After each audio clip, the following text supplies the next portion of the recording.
Hey there, everybody. Welcome on in to the Let's Talk Sports Show. We'll get going things in just a minute. Just want to announce, in case you guys missed it and have watched the Let's Talk Sports Network for, I don't know, we're going on 3 years now, going on our 4th year in 2024.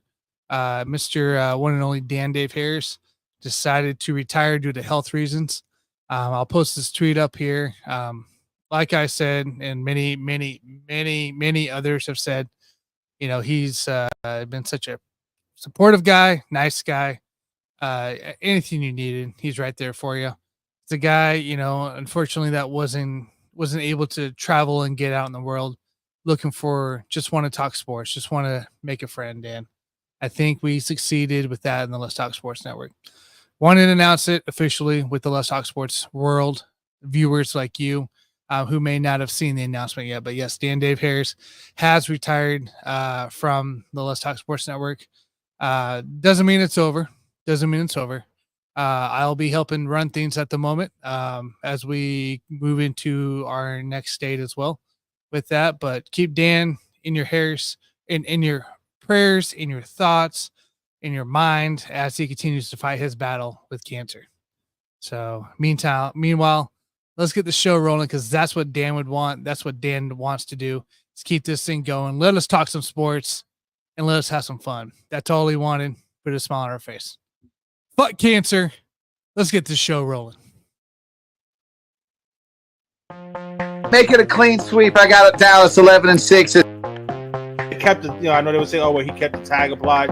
He could have kept the tag applied and not straddled homeboy. You know what I mean? He could have moved his leg. So it was fine. It's just, I'm just saying. Ramirez I just mean, had a little. that wasn't necessary. Nothing wrong. It didn't need to get to that extreme. You know what I'm saying? Nothing wrong. Bills in a last-second field goal or a last-second touchdown by Aaron Rodgers to take the division. He's kicking field goals too. I want to bet. Right? I want.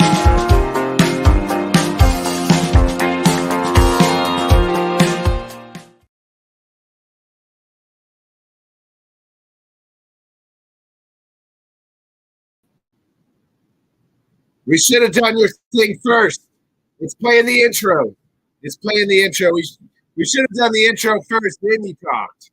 I thought that's what was going to happen. Look, there it goes. Hey, welcome to the LTS show.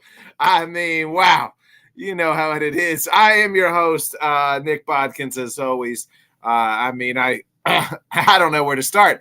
Tanner shared the tweet about Dan Harris, and I can't say, I think, enough of Dan Harris as well. So we're going to continue. We're going to do what Dan Harris always told me to do, and that's be Nick Bodkins and have fun. And, that's what we're going to do tonight. And we're going to continue to talk sports and, share a few laughs and have some fun. Tonight, we got a fully loaded show for you. As always, we're going to have Jim on. Some hockey news happening. We're going to be talking a little college football. We'll talk a little bit of his Giants. We kind of talked a little bit about that on the Bodkin show last night, but, talk with the Giants and the return of The Rock to SmackDown on, Friday night on WWE. So we'll ask him about that, and then we'll have Jonathan on the second hour. We'll ask him how panicked I should be about my Cubs because they fucking stink right now and if about to play themselves out of the fucking playoffs. So there's that.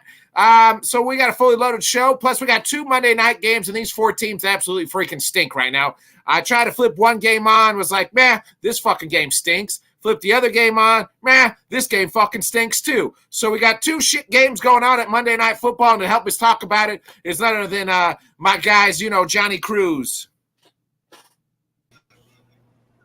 What's going on, man? Talk about an intro right there. 4 shitty teams going on right now, but you ain't lying about it. Scott made a comment before the show that nobody wants to get into the end zone. So yeah, it's been a little for this Monday night, but we're gonna have some fun here on the show. The highlight of the night so far, Johnny, has been Chris Stapleton and Snoop Dogg busting out Phil Collins in the air tonight on the intro. That's been the highlight of the night. Is that Nick Chubb getting carted off on the text? Who's that getting carted off? Somebody got carted off. Was that Nick Chubb? I don't know. I missed that one there. I hope I missed not. that. I hope not. I mean, for everybody's fantasy purpose, I hope not. I got Nick Chubb on my team. He is a dog, bro. The way my fantasy teams played, all of my teams played this week, they absolutely fucking stink. So there's that. I'm right there with you, bro. I gotta pray that the Browns defense can get me like 20-something points for me to even have a chance in this league right now. But no, man. It's a shitty way to end. It was such a great day yesterday with all the games yesterday, and then you have a doubleheader on Monday night. Everybody's excited about it, and then you got two snooze fests like this. So it's kind of shitty, but it's all good. We're gonna have our fun here on the show, so we'll be straight. That was Nick Chubb that just got carted off. By the way, got a text says Chubb injury so bad they wouldn't show the replay. Bent his leg in the wrong way. That was Nick Chubb being carted off. So not good signs for Bobby G and the dog pound, even though they scored a touchdown. They're now up 10-7 maybe. So to bring us help with the gambling aspect of tonight's shit games is none other than our own Hall of Famer, Scott Coe. Scott, I hope we bet the under because all four of these two games are absolute dog shit right now. We did bet the Cleveland-Pittsburgh under. That was one. Deshaun Watson over 23 rushing yards, and with the news you just broke, that might be as safe a bet as anything tonight that he gets over 23 rushing yards because Jerome Ford's going to be the running back for Cleveland, and that's not – he just scored a touchdown, as a matter of fact. So they finally get in the end zone. So, hey, by the way, Scott, real quick, this is the first time the Browns were favored against the Steelers since 1989. That's crazy, bro. So there's that. And you've seen Kenny Pickett tonight throw the ball. So I have no doubt why Cleveland was favored. He's not good right now. He really is not. I mean, he's in the Justin Fields realm of quarterbacks in the NFL, which is not very good. So that's not a good comparison at all. Holy no, that he's Pickens has 0 catches for 0 yards, and they're in the second quarter right now. His number one wide receiver, because Deontay Johnson's on the IR now, and he can't get him the ball one time. Wow, that's problems. And I said it before, and I'll say it again. Me and Tanner are going up against each other in the LTS league. He has Pickens. I have Olave. They have 2 combined catches in. I got both fucking guys on one team, so there's that for you. So I mean, it shows you how good that shows you how good that matchup's going for me. It's awful. It is so bad. I mean, this is the Monday Night Football highlight is to put the doubleheader on, and all 4 teams suck right now. They can't do anything. So, and now the Browns just lost, their best player. We'll go ahead and bring in. Go ahead and we'll bring in our super producer Tanner D. What up? What up? Hey, what up? Tanner, before we get going, Scott, you mentioned Justin Fields, and everybody crushes Mitch Trubisky, and I found this. I was scrolling through something, and somehow bear shit always winds up in my news feed. I don't know. It's because I trash talk them, so whatever. But get this: through 27 career starts, Justin Fields 59% completion, 4,469 yards. He does have 1,591 rush yards, 36 pass or rush TDs, 31 turnovers, a passer rating of 79.7. Now, on the flip side of this is Mitchell Trubisky. Mitch has now had in their first 27 career starts. Everybody crushed Mitch Trubisky. Mitch had 63% 5,000 yards passing, so more passing yards. Obviously, not quite the rusher that Fields is. He also had 36 pass and rush touchdowns. He also had 20. He had less turnovers at 26, and his passer rating was higher at 86.3. So is Justin Fields worse than Mitch Trubisky? Are we in that type of era now? It's got to be a Chicago Bears thing because when's the last time they had a good quarterback? Never. I don't remember. Never in the history of their franchise. Jim McMahon is the closest guy. Jim McMahon was, he was okay. And that was 1989. Who? Get out of here. Some Cutler, baby. Hey, Jay Cutler was the Packers' best quarterback because he always threw it to Charles Woodson when we needed him to every game. Count it. The unemotional Jay Cutler. I mean, the Yes. Fields experiment Smoking Jay, is not baby. over in my mind, but it's getting close right now. It really is getting close right now. He went into Tampa Bay yesterday without their top cornerback, and he just laid an egg, basically. He just laid an egg. I mean, he's throwing to Chase Claypool, who they're tired of in Chicago, basically, and they gave up a second-round draft pick for, and he's done nothing. So it's really. I mean, DJ Moore, we talked about it last night, had a nice game. He had 6 receptions for 100 yards, but yeah, I read something on the Bucs. One of the Bucs defenders said like it was the game like saving interception, and he's like, we all knew what they were doing. Like we knew exactly the play they called. It was a screen play, and that was the play we ran. And bada boom, interception, game over. Hey, Bada do you boom, guys bada bing. Do you guys remember in the preseason when Justin Fields threw those 2 touchdown passes and everybody was going crazy over him? His air yards when he threw to Herbert and Moore was 0 yards. 0 yards. They were 2 screen passes that these guys took to the house. That's basically what you're looking at with Justin Fields. Is he's got to throw screen passes and hope his guys make a play to get downfield. I mean, it's got to be a Chicago thing, though, right? I mean, I know the offensive line isn't the best, but I mean, it just seems like the whole organization is just shitty. It is the whole. So the whole organization is bad. Their GM that they've got from Kansas City, everybody was surprised he didn't bring in Bieniemy. That didn't happen. Then they go get this other kid. Their coach Eberflus, he's not obviously maybe not the right guy. They are, and then Luke Getsy from Green Bay is supposed to be is their offensive coordinator. He hasn't done anything. That organization from GM down sinks, and then they're going to blow it up in 3 years or in 2 years. The good thing is the saving grace is they can say we didn't draft Justin Fields, right? Like we inherited him. Let us go get our quarterback. That might save them another year. But then after that, same problems are going to exist. They're still going to stink. They're going to implode again, restart from scratch. I really call it the Lovie Smith curse, because Lovie won 10 games for them, and they were a pretty steady organization when Lovie was there, and they fired him, and they haven't done a damn thing since. I mean, let me ask you guys something. Are we getting close since there's 2 games tonight? Are we getting closer to saying Kenny Pickett might be going down that road right now? No chance, dude. Remember, Scott, you said in the offseason, remember when Kenny Pickett was fucking looking like a real football player, and they were throwing to Pickens, and that offense looked really good? Yeah, that seemed like a long time ago. It seems like to me, Pittsburgh fans like Pickett. I think they blame Matt Canada in the OC. They do.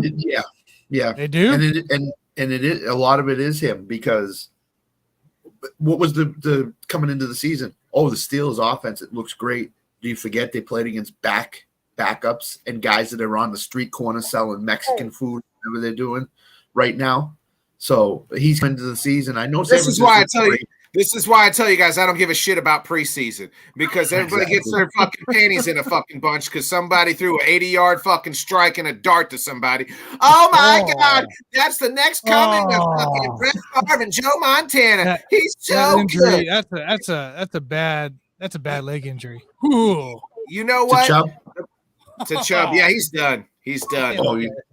I gotta stop. Yeah, that's and there go Cleveland's hopes down the drain if Chubb is which is probably done. Hey, Browns, baby! Browns got new life, baby. Or not the Browns. Do they call Indy? Do they call Indy? Yeah. No, I don't. Yeah, well, see well, what it would take. Chubb's not taking up the payroll that he would have been, right? It Yeah. was going to be his year to take up the payroll. Essentially, it would be next year. You got no. I mean, outside of Deshaun and Amari Cooper, or Amari Pooper, whatever you want to call him, Jonathan Taylor wouldn't be a bad little deal to have right now. For still a cheap deal. No, you call back Kareem Hunt. You're Yeah, gonna have that to. was the because offense. I mean, yeah. No, the that's offense yeah, part of the team yeah. last few years. If you Yeah, want Jerome I'd be Ford okay. as your lead running back, there's a problem. You Yeah. got to either go get Hunt or Fournette or do whatever it takes to get Jonathan Taylor. I would say Kareem Hunt. Nobody wants Fat Lenny. I mean, he's probably just sitting Yeah. at home eating fucking donuts right now.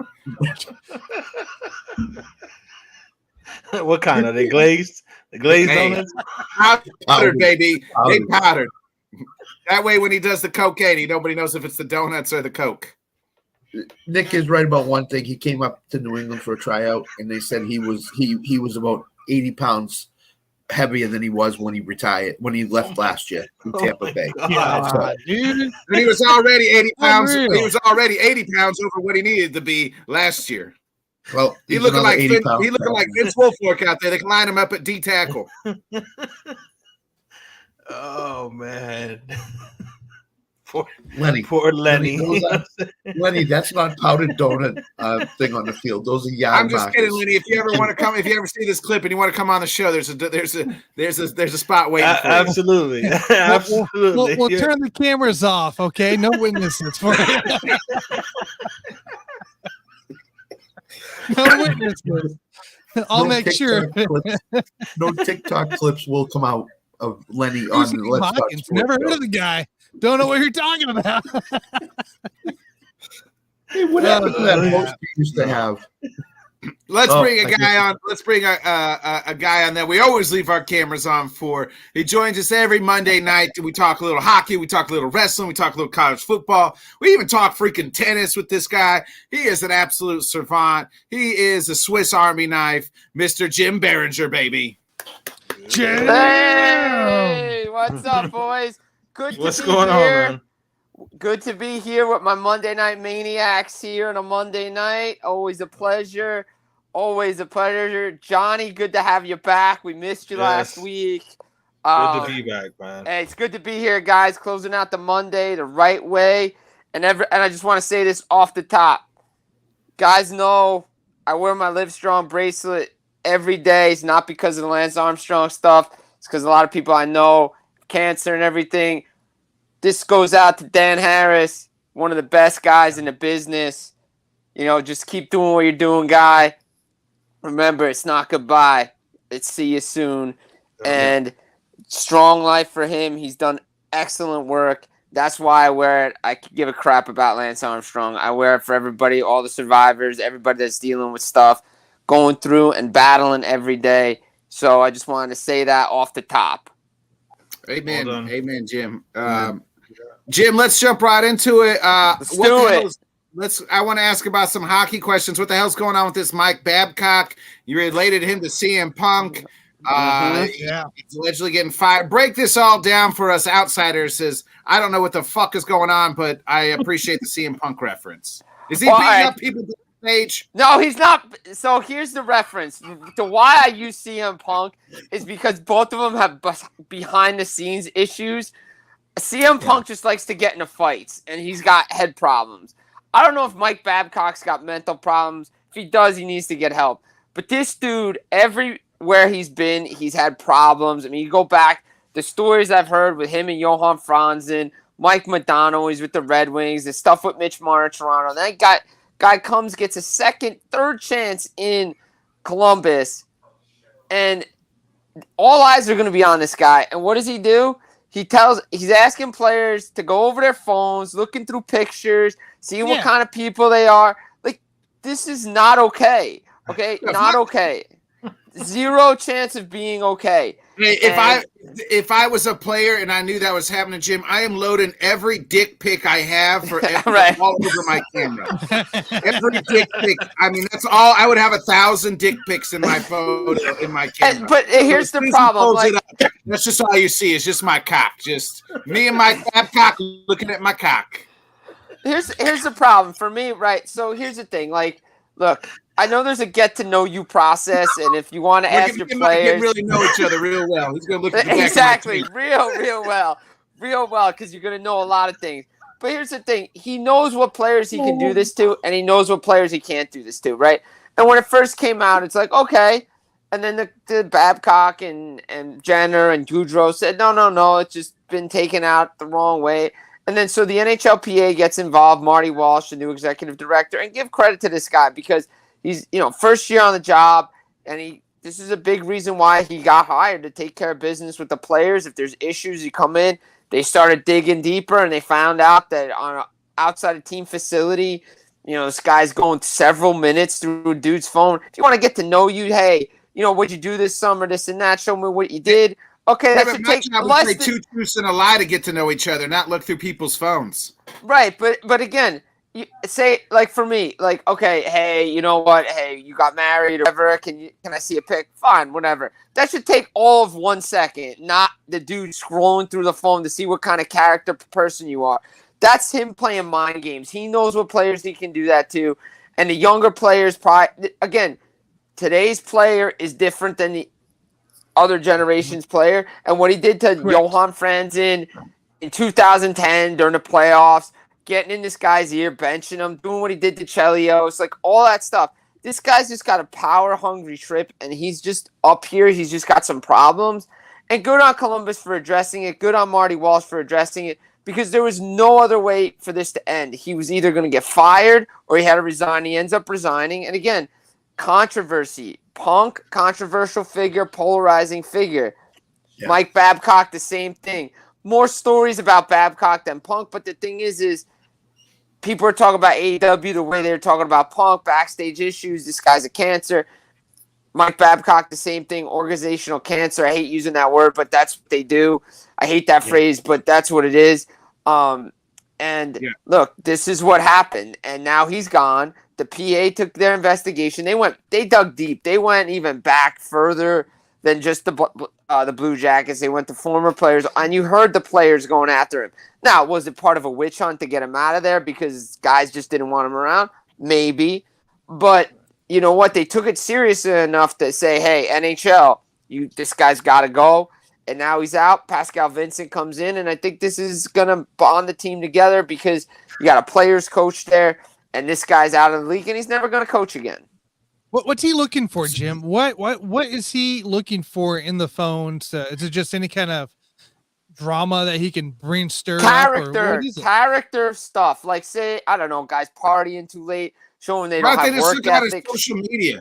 What, you know what I mean? Why don't you just look on there, become Snapchat friends with him? You know what I mean? Or because he's a bully. He's a predator. Like, these are words Mike Commodore's used, and Paul Bissonnette and all these guys that have, you hear the stories. This guy just wants power over you, and he knows he can do it against Goudreau and guys like that. Look, I heard a story about what happened with Franzen, and when Nicholas Lindstrom speaks up, the dude never talked in the room. When he goes after a coach, there's a problem with the guy's tactics. I mean, like, this guy knows he can go after certain players. And he needed to come back, like CM Punk needed to come back and be perfect. All eyes were watching, wasn't perfect, didn't even coach a game, out the door. So they just hired him this year? Insane. Like this off July 1st, they hired him. He did not sign the deal until he got paid every cent he was owed from the Toronto Maple Leafs. That's all you need to know about Mike Babcock and the kind of character he has. He talked all off season during this about how he's changed, how his daughter and his son talked to him. He's like, you have to understand how to talk to people. You need what you're saying and how it's interpreted is different than how it's being presented. You have to speak a certain way to people. Everybody knew when he did that thing with Let's Talk, which also was a complete waste of time with the mental health stuff. As much as I'm a big advocate of it, that campaign and what they do to their employees is a complete ripoff. And same with Babcock. Everybody knew it was full of shit. He's talked a good game, but he didn't back it up. And that's the problem with him. So where does Columbus go from here, Jim? Because we're you just said we're about to start training camps here. Training camp starts this week. Yeah, it starts the 20th. 2 days, Wednesday. Training camps open. Prospect camps have already been established. So they have No, they have a new so- coach. They have a new coach. have a new Pascal coach. Vin- Yeah, they hired. Pascal they hired a new coach. Vinskin is the new coach of the Blue Jackets, who, Okay. by the way, was interviewed multiple times this past offseason, any offseason before, and was passed over. And as he said today, good things come to those who wait. I'm paraphrasing what he said, but it's the right opportunity, and he's the right coach for this room. And when you got young players like Werenski, Fantilli, guys coming in, you know what? I think this team, it's going to bond this team together. And look out for Columbus. I'm not going to say they're making the playoffs or anything, but this team's going to be a threat because of the situation they were put through. And now the distraction's gone. And look, I give John Davison, the president, for owning it today at the media conference. He owned it like Tony Khan owned it. He said, criticize us then, criticize us now. We made a bad mistake. You know, he was a player, I was a player. We have to understand how to treat our players. The more concerning thing is the comments coming from the general manager, Jarmo Kekalainen, about how, you know, like how players don't feel comfortable coming to him. He's in an awkward situation because he's a general manager. He negotiates and stuff. But he also said, well, you know, I don't really understand why some people would not understand, like, why, you know, they felt it, you know, was inappropriate, you know, because he felt it wasn't. Look, I think some more heads are going to roll. I The think GM said that. So let me the find GM said he didn't think it was that big a deal. Yeah, he kind of brushed it off in a way. He gone too. Well, here's the thing. I've been told that this is just the tip of the iceberg. So that tells me there's more to this than just what the NHL PA discovered. So all right. So here's the quote that's a little bit concerning for me anyway. He said, personally, I had no problem with it, but I can see how it might put someone in an uncomfortable situation. That's not something your general manager needs to say. You have to condone the actions of your coach that was there. So to me, that tells me, now again, I have to know how long Kekalainen's contract is. How many years does he have left? If he just has a year left, then he can go too. But if there's a couple years left, then you have to look at the transition. How much money is he owed? How much do you want to pay out? Babcock's not getting a damn cent from Columbus. He's resigned. He gets no money. So that's the way it's going to be. Now you have to look at the general manager. I think John Davidson's pretty safe, but Columbus has to look at themselves because they said they did their due diligence. Well, apparently they didn't. So are you surprised he resigned, Jim? Because it seems like he's kind of the asshole that would stick around and they got to force his way out. Well, I think he was told that you need to do this or we're firing you. To be honest, GM, yeah. But why not get fired then? The GM feels good through 24-25 season. Yeah, he's got 2 years left on his deal, so and he they just may signed be the extension too. Right, so they may be looking in the background to say, "Hey, yo, Jarmo, you maybe want to get out of here too soon." But for the coach, look, I think the PA's recommendation to the NHL after what happened with the Kyle Beach situation in Chicago with Stan Bowman, Joan Quenneville, I think this was the best. I think everybody saves face. The organization then doesn't look as bad as it does now, because if they fired him, then it's like, hey, wait a minute, why did you hire him July 1st anyway? Right. They're still going to get that question, but now everybody kind of saves face here. But they're still taking their lumps, as rightfully they should. And now Babcock goes away. It's still a semi-distraction, but it's not as big as a distraction as if he got fired or sticked around. I think, to be honest, I think if the PA didn't dig deeper and things came out, it would have been a lot worse. Look, I think they were satisfied with the statements and everything until they heard from other players, and they're like, okay, wait a minute now. Marty Walsh comes out, Ron Hainsey, and that's, for me, that's the thing. Ron Hainsey played for Mike Babcock. They went into his history. I think there was a little bit of a witch hunt here to where they wanted him out and they didn't want him around, but he still violated what coaches should be doing, and he needed to be gone. And the sentiment around the league is good riddance, goodbye, and you're never coming back. And that, to me, means Joel Quenneville's never coming back either, because they just don't need these types of coaches in the league. We need new coaches and new faces. Guys like Jim Montgomery in Boston is a different story. He he goes into recovery. He has his issues, demons and stuff, and he's redeeming himself through that. So that's a different situation than what Mike Babcock, Joe Quenneville, Peters, all those guys had. Last question on the Columbus thing.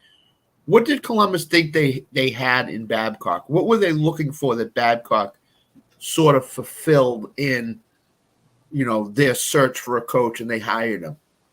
So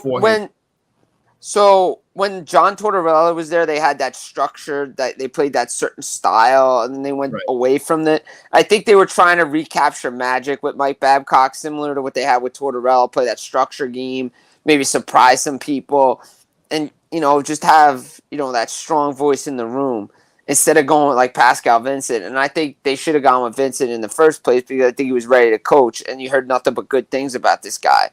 But again, they decided to go in that way, and shame on them for not truly doing their due diligence on Babcock, because this guy just didn't change.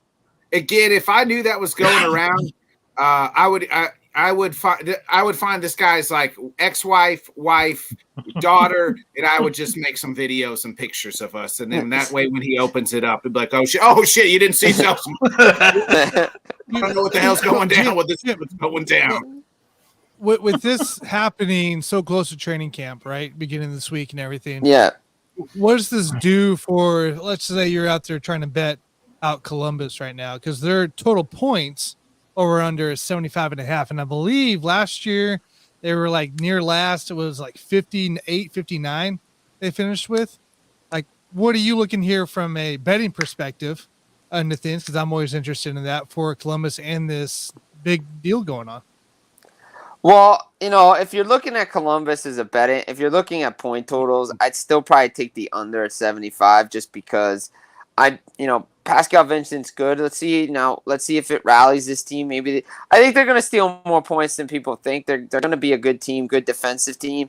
But again, he's bringing in structure to the NHL. There's a lot of young players, but sometimes when you don't expect anything out of Columbus, they rise to the occasion and they play well. But I'm still going to hit the under in that. And for me, again, just staying on this, there's going to be a lot of questions asked of Johnny Gaudreau and Boone Jenner because of what they said. But again, that might have been their experience, and they didn't hear from other players. But again, a lot of these guys just took it on the chin. Look, I think Columbus is going to be better, but I just don't think they're going to be where they were when they made those playoff runs. They're going to take a step in the right direction. But again, it's a young team, and it's going to be a fun team to watch. Awesome. I'm excited for it. Jim, I know, me if too. you guys remember too, right? We see this drama sometimes in the NFL. We see this drama sometimes in the NBA. And it always seems these teams that have these issues this close to the beginning of the season seem to start off on fire, right? There's so much energy. You look at Florida. You look at Florida with the Quenneville situation. Yeah. They just took off under Brunette. Now, maybe that team was ready to go, but, that team just took off. Yeah, sometimes it's a big sometimes it's us against the world, or a big like fuck that you mentality.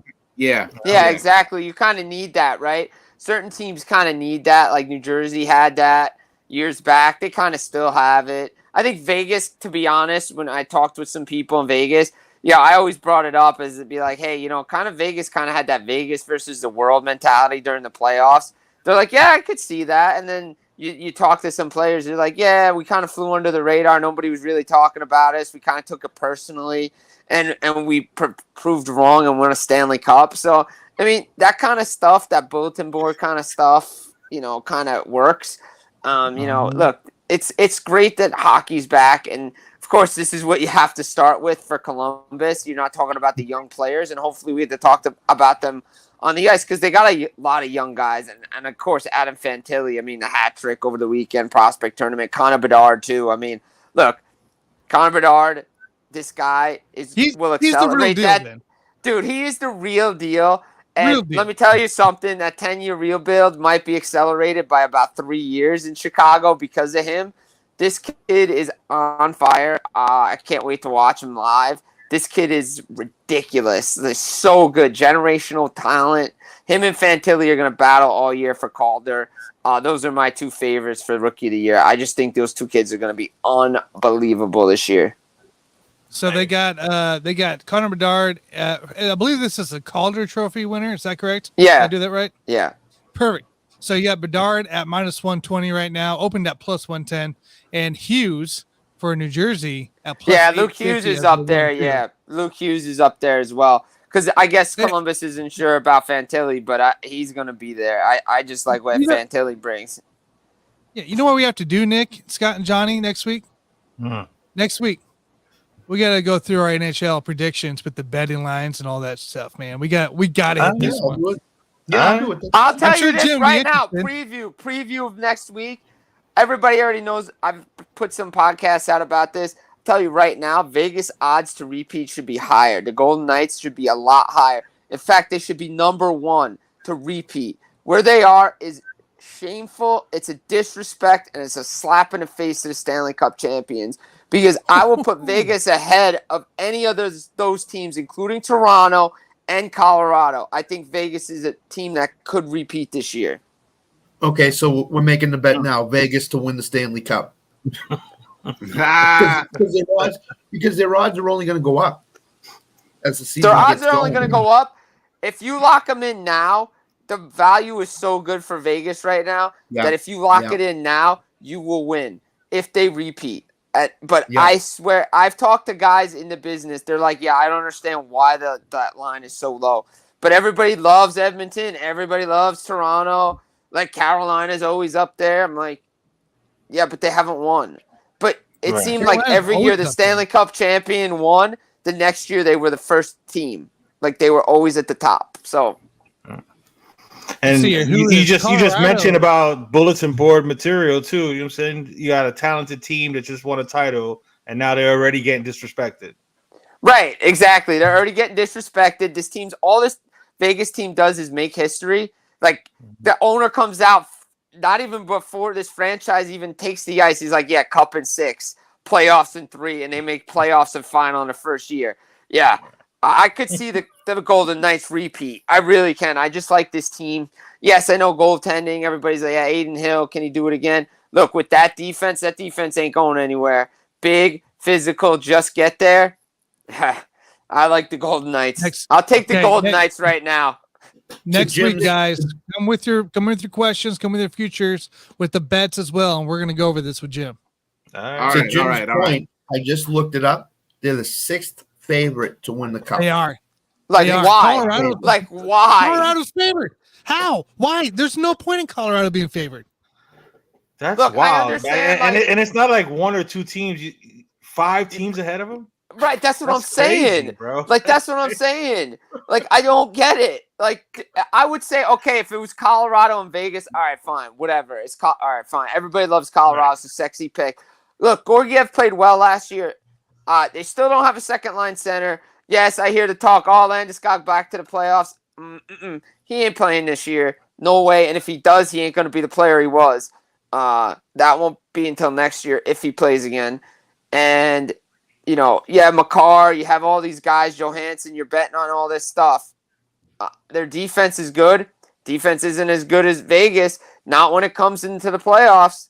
And I think if my memory serves me correct, Georgiev lost to Grubauer and Seattle beat Colorado in the playoffs last year. Yeah, I'm still taking the champs right now until somebody beats them. Jim, and I want to go ahead, Scott. And the other thing is, if you want to throw your money away in the Bruins, they're 2 spots in back of Vegas at plus 1,600. Yeah, it's just throwaway money. There's no way. Well, Boston team. I mean, Boston's just they're not winning the Stanley Cup. Look, Boston will be a team that battles for a playoff spot this year. I think just because of their defense and goaltending alone. But if they were going to challenge for Stanley Cup, they need to get a number 1 center.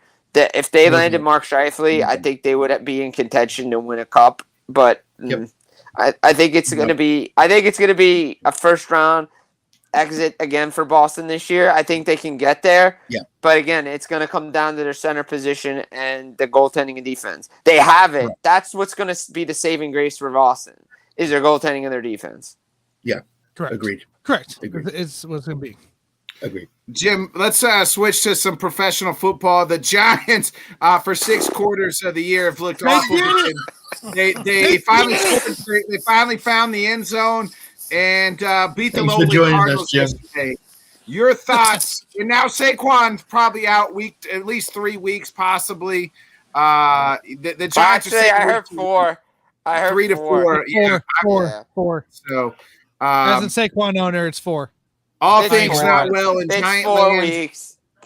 I It's said yesterday fine. that was the best case scenario for both teams. Giants look like shit and still get the win. Cardinals look like they play tough and still lose, and that's what they want to do. That was ugly. That was a tale of 2 quarters, 2 halves, I should say. I would say, look, the Giants got outscored in 6 quarters, 60-0, and then they outscored a team 28-7 or 31-7 in the second half. Yeah. They outscored team 24-7 after the third quarter. Like they put out all the stats. Look, they look like the team that beat Minnesota. The playbook ran through Danny Dimes running and Saquon running. Dude, Saquon out of the backfield when he catches, ridiculous. So good. They finally get Hyatt involved. They need to go to that kid more often. There's a reason why they drafted him. There's a reason why he single-handedly beat Alabama last year. Like, this dude can go get any ball. And he did. He had 2 catches for 89 yards. If they threw him the ball more often, he'd have 100 yards every game. This kid's a weapon. Hodgins gets in the end zone. But again, what did I tell you? They run the football with Danny Dimes and Saquon, and they win games every time. Look, the defense showed up and look. But Jim, this is the they got first time they came back from double digits. I mean, we were chalking it up 20 as a loss. points, 21 points for most since 1949, 1945 in franchise history. Look, once they got that 3 and out after they scored, the momentum was starting to go the Giants' way because they were putting drives together and getting points on the board. It sucks that injury happened. Maybe you go with Breida, looking back, maybe you put Breida in there for that play, take Saquon out. They were moving. But again, you don't know, and you could tell it. Quarterback, what the hell's going on here? Sorry, Jim. No, I mean, look, to be honest, I really don't have either game on because to me, I was watching them and they both suck right now. Yeah. I mean, I know I'm like dropping curses all night here right now, but these games are awful right now. But look, that was the worst thing that could happen. Look, you have Breida there. Look, it's all well and good. The Giants get the W. You knew, like, people were asking me last night after the injury. They're like, "Oh, Saquon playing?" I'm like, "Dude, he's not playing Thursday." Like, I'm going to tell you before. I'm telling you before Adam Schefter even puts it out. The dude ain't playing Thursday. Like, he just got hurt Sunday. He ain't playing Thursday. No chance. No chance is that happening. Good so they're going to go. Right, they're going into San Francisco, hostile environment, big time defense, Short week. We'll get to the spread later before we get out of here. I mean, it doesn't look good for the Giants, though. I'm taking 49ers right now, so it doesn't matter. Look, if the Giants win, great, but I'm taking the 49ers right now to win this game. Hey, Jim, just so you know, because we got 3 guys that didn't pick with us last week. You and I got the Thursday night game correct. And John, Scott here, Nick here, and Johnny here all decided to go the other route, and they couldn't. I mean, they didn't trust Cousins covering. So, I mean, to our defense, that game it was was it 7.5? Was it 7.5? 7.5 when we picked it. Yeah, I know, but the game went down to 6, and they covered that part, assholes. Yeah. I just had to bring it out. As the ammo. It's all good. I'm glad you mentioned it because I'm keeping track of Jim and Jonathan's picks. Yeah, they're both one. They're one. So they're both both 1-1. 1-1. But no, Scott, you got a question? What on earth do the Giants do now? I mean, is it going to be Daniel Jones left, right, center, basically, and hope that? I mean, he's going to run for 130 yards Thursday night. He better not be running 130 yards. He better not be running for 130 yards because that's a problem. Look, you're going to get Matt Breida involved more, obviously, Bryce now back in the offense.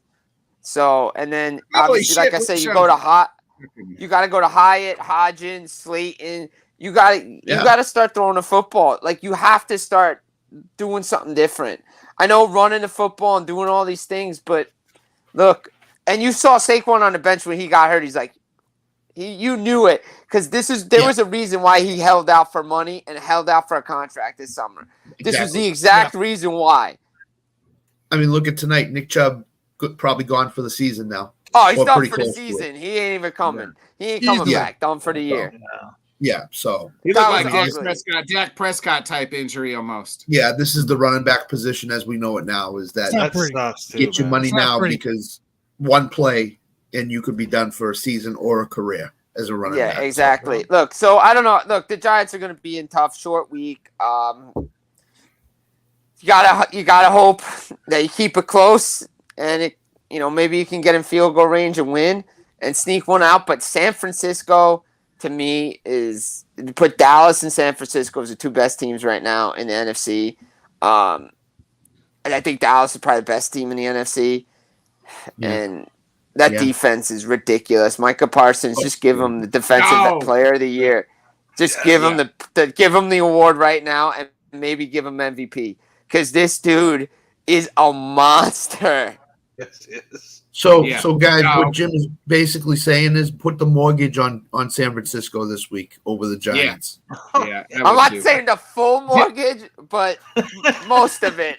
Jim, I got to ask you, though, this is the most important question we're going to ask tonight, and I've been dying to ask this since Friday. Is it return of if you smell what The Rock is cooking? Is he back? Are we back? No. That pop on Denver and Colorado was the most – I mean, that was next awesome. level pop. I got goosebumps when that happened. The return of The Rock. He said on Pat McAfee it was supposed to be him and Roman at WrestleMania, and then the WWE changed. I've been hearing that since WrestleMania 38. Then, this is from The Rock's mouth. This is from the great one's mouth, Jim. I take it as gospel. What the great one says, I take it as gospel. I don't.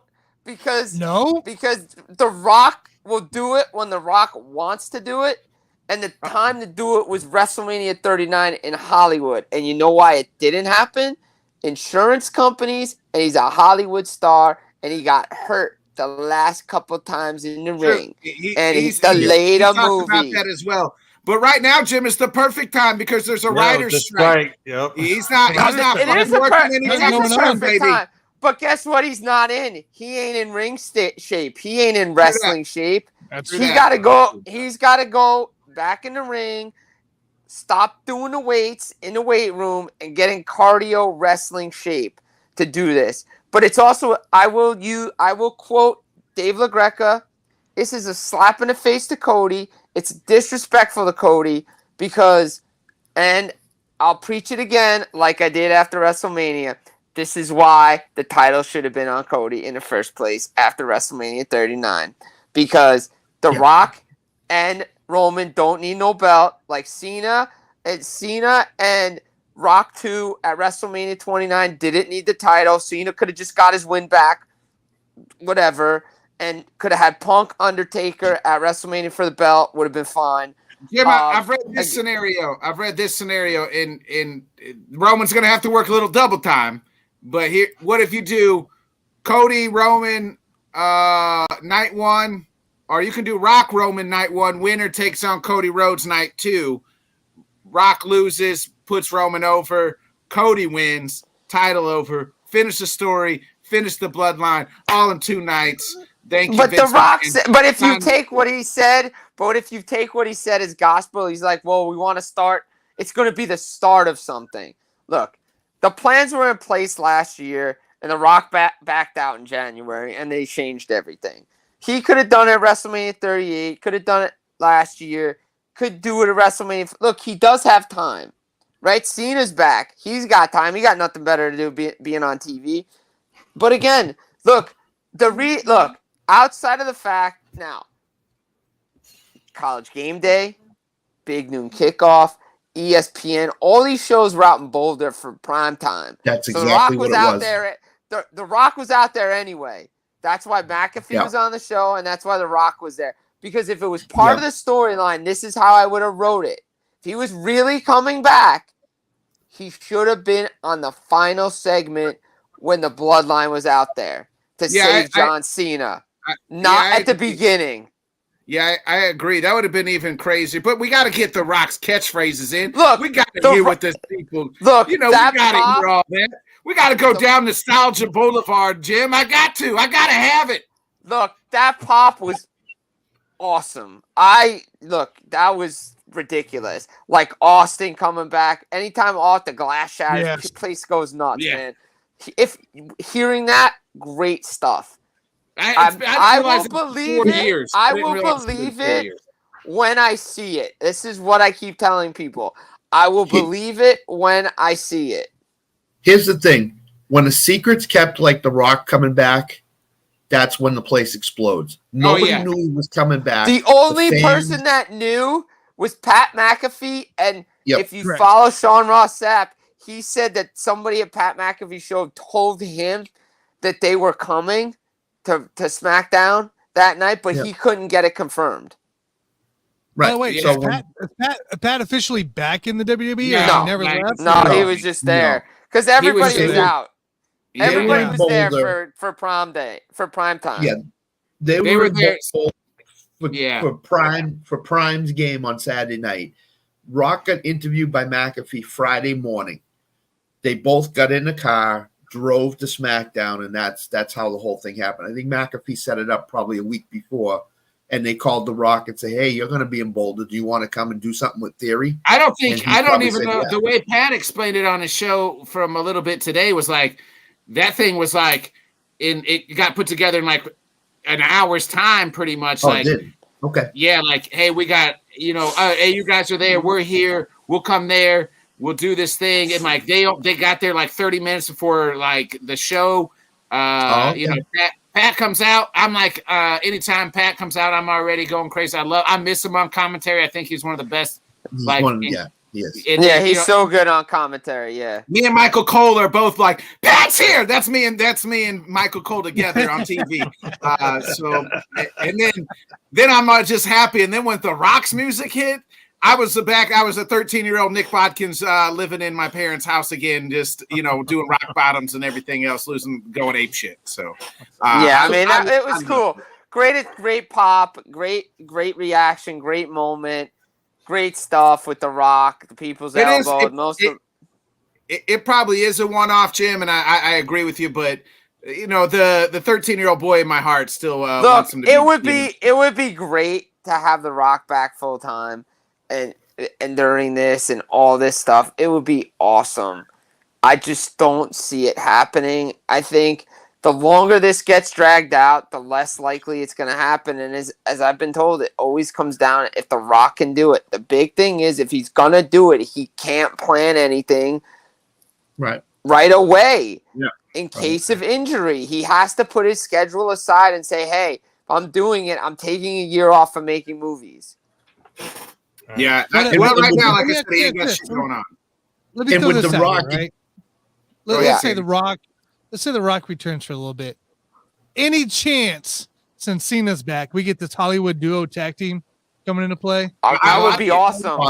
I like it. I would like it. I take that. There's so much storyline going with it because you can go after these guys for like you left for Hollywood and you get some big bad. You can put somebody. Well, and you can play the same thing off because.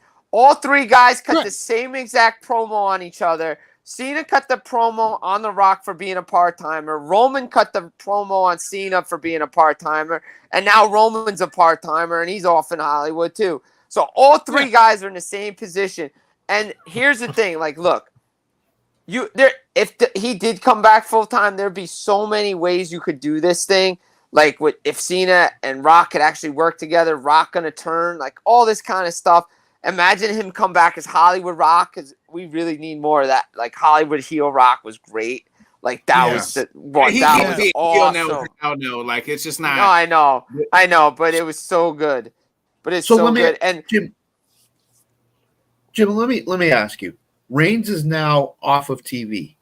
right, Do you see him losing the title to Cody at 40 in Philadelphia? he better. That's what I think should happen. If he's He going to go better. off to Hollywood, he can't be He with better title. He's lose the gotta be belt. He involved. better lose the belt, or else all they said after the press conference is just complete BS. And by the way, I have Raw on right now. The fact that Kevin Owens is addressing the stuff with Jey Uso and how Cody got him over and all this stuff just adds another layer to the fact that like KO doesn't trust this guy. He never liked the bloodline. You know, him and Sammy, all this stuff. They're actually going back to it and talking about it and bringing it up. Like, hey, you know what? We're not going to gloss over the fact that this stuff didn't happen. You know, like they do why a lot, is this? yeah. It's like, dude, this guy. I fought this guy for over a year. We fought these guys. Like, how can you trust this guy? Like, That's right. it's That's great right. to see. So, Jim, we mentioned everybody was in Boulder for Prime. Prime's team's got another huge game this week. No Hunter. It's Oregon, Colorado. How are we feeling in about Eugene, this game? in Eugene. Colorado's minus are getting points. They're dogs at plus 21. I think that's a little much. I'll take Colorado in the points all day. I think that's going to be a closer game than 21 points. I think Oregon wins by 2 touchdowns. Look, Oregon's had stats games the first 3 games of the year, but that defense for Colorado is not good. Okay, now the Pac-12 schedule comes. Okay, you got away with it with TCU. TCU, you know, Travis Hunter had 2 interceptions. Okay, Nebraska, not a great team. Colorado State came to play. Shiloh Sanders stepped up. You need a 99-yard touchdown drive at the end of the game and overtime to win it. Oregon's a different animal. Bo Nix has so many weapons. That defense is a step up. This is the truth. Now this is when everything begins. Look, Colorado's a great story. It is. Prime's got them relevant. They've elevated this team. They haven't been relevant since the 1990s. They have been so bad in the Pac-12. They've been dead last every year. 1 win, like all this stuff. Now they're up to 3 wins. They're going to get 6 to 7 wins this year. They're going to be in a bowl game, all this stuff. This is when it comes. You got Oregon, then you got USC, and the rest of that Pac-12 schedule. No Travis Hunter for a few weeks. That's not good against a good Bo Nix team. I'm taking Oregon at home to win this thing. It's going to be a great game because both teams are undefeated. There's going to be a lot of hype around this game, but Deion has to have his team. Look, the disrespect card and all this stuff, you can play it for so often. But now, look, Jay Novell, what he said, motivated his guys. Some guys didn't like it. Deion took offense to it, all this stuff. But Colorado State came to play, and they punched Colorado in the mouth. They had to come back from a deficit. And it's a rivalry game. There was a lot of stupid stuff at the beginning of that game. It was embarrassing, the cheap shot on Travis Hunter, all the unsportsmanlike conduct penalties. It started in the warm-up, but guys had to be under control and just play the game. Look, Shedeur Sanders is going to be under a lot of pressure. He handles pressure well, but that Oregon, this is a step up now for this offensive line and these defensive line. These guys are big, nasty dudes at Oregon. Same with USC. USC's got a tough game this week going to Arizona State. Look, sometimes undefeated streaks come to an end there. Look, I'm not saying Arizona State's going to win. I think Caleb Williams and USC's going to win, but they're coming off a bye. You know, Arizona State at home is pretty good. I just think USC's going to win. But again, you look at Colorado, Prime, he's got to have his team ready. That team, that defensively they have to be better. No Travis Hunter, is Edwards, Weaver, all these guys got to step up now. Look, Sanders has been doing great. Shedeur, both of them have been. But now the true tests are coming with this schedule. And as I said, you get to the heart of your Pac-12 schedule. You have Oregon, USC. You got to go to Arizona State. Stanford, whatever. You got to go to Utah. You got to play DJ Uiagalelei, Arizona, at Oregon State. You got to go to Washington State. Like, this is what these games right now are going to be telling. Because if they split, okay. If they go 0-2, it's a different season. So you don't believe? You don't believe, do you? I believe. Look, I've been a big promoter and a big advocate for Deion Sanders. I thought he was a perfect hire for Colorado. He's awesome. I like him. Awesome. Yeah. He's a great coach. Yes. I had them beating TCU. So if I wasn't believing in the first week, then Yeah. I mean, I don't know. But again, I've watched Oregon. I've watched USC. Yeah, that's a little step up for this Colorado team. Let's see what they can do. Oh, by the way, that Pac-12 conference, it's the best conference in the nation right now, and it's going away next year. Yeah. Yeah, Well, that's the thing. And the other thing is, I will tell you, if you didn't see Prime Sanders on First Take, watch that interview. That interview was really, really good that he gave with Stephen A. Smith and Shannon Sharp and Molly Karam. He basically said it's not a color thing, it's a we thing, and he's promoting the we thing with Colorado, and that's huge for that program. When was the last time you saw Colorado Stadium full of fans? Absolutely never. They're not. They 1990. relevant. They haven't been relevant since the '95. I think early '90s they won a national championship. Like, that's how long Cordell it's been Stewart for this. days. Cordell Yeah, Stewart. exactly. Yeah. So this team, he's put this team on the map again. People are talking about Colorado. It's great, and it's great for the Pac-12. They have 8 teams in the top 25. They have a record of 30-6 through the first 3 weeks. Okay, like this team, this conference is really good. There's a lot of talent in this conference. And oh, by the way, the quarterback at Clemson that they just decided to let go to the transfer portal is having a great season in Oregon State. Michael Penix Jr. is the Heisman Trophy favorite already. Like, Yep. I mean, everybody's like, yo, where was this Penix in Indiana? Well, did he have the weapons? No. He's got all these weapons in Washington. The problem is he was at fucking Indiana. That was the problem. Right, exactly. Yo, how about Iowa putting up 41 points this week? Yeah, Maybe Mister. we're lucky If first Iowa was playing, make sure you take the under. Well, Right, the thing is Hey, they scored 40 points now. Let's calm down a little bit, okay? Sunshine's even on a dog's ass. Isn't there a deal in place that Ferentz's son has to average 25 points a game, and if he doesn't, Correct. he's fired? Yeah. Correct, That's yeah. probably why they It's a just clause. put They up reworked 40. his contract. They said if you have to average 25 points a game, and that's the reason they went for 40 because Kurt's trying to save his son's job. Because at that point going into the game they'd average 20. So Yeah.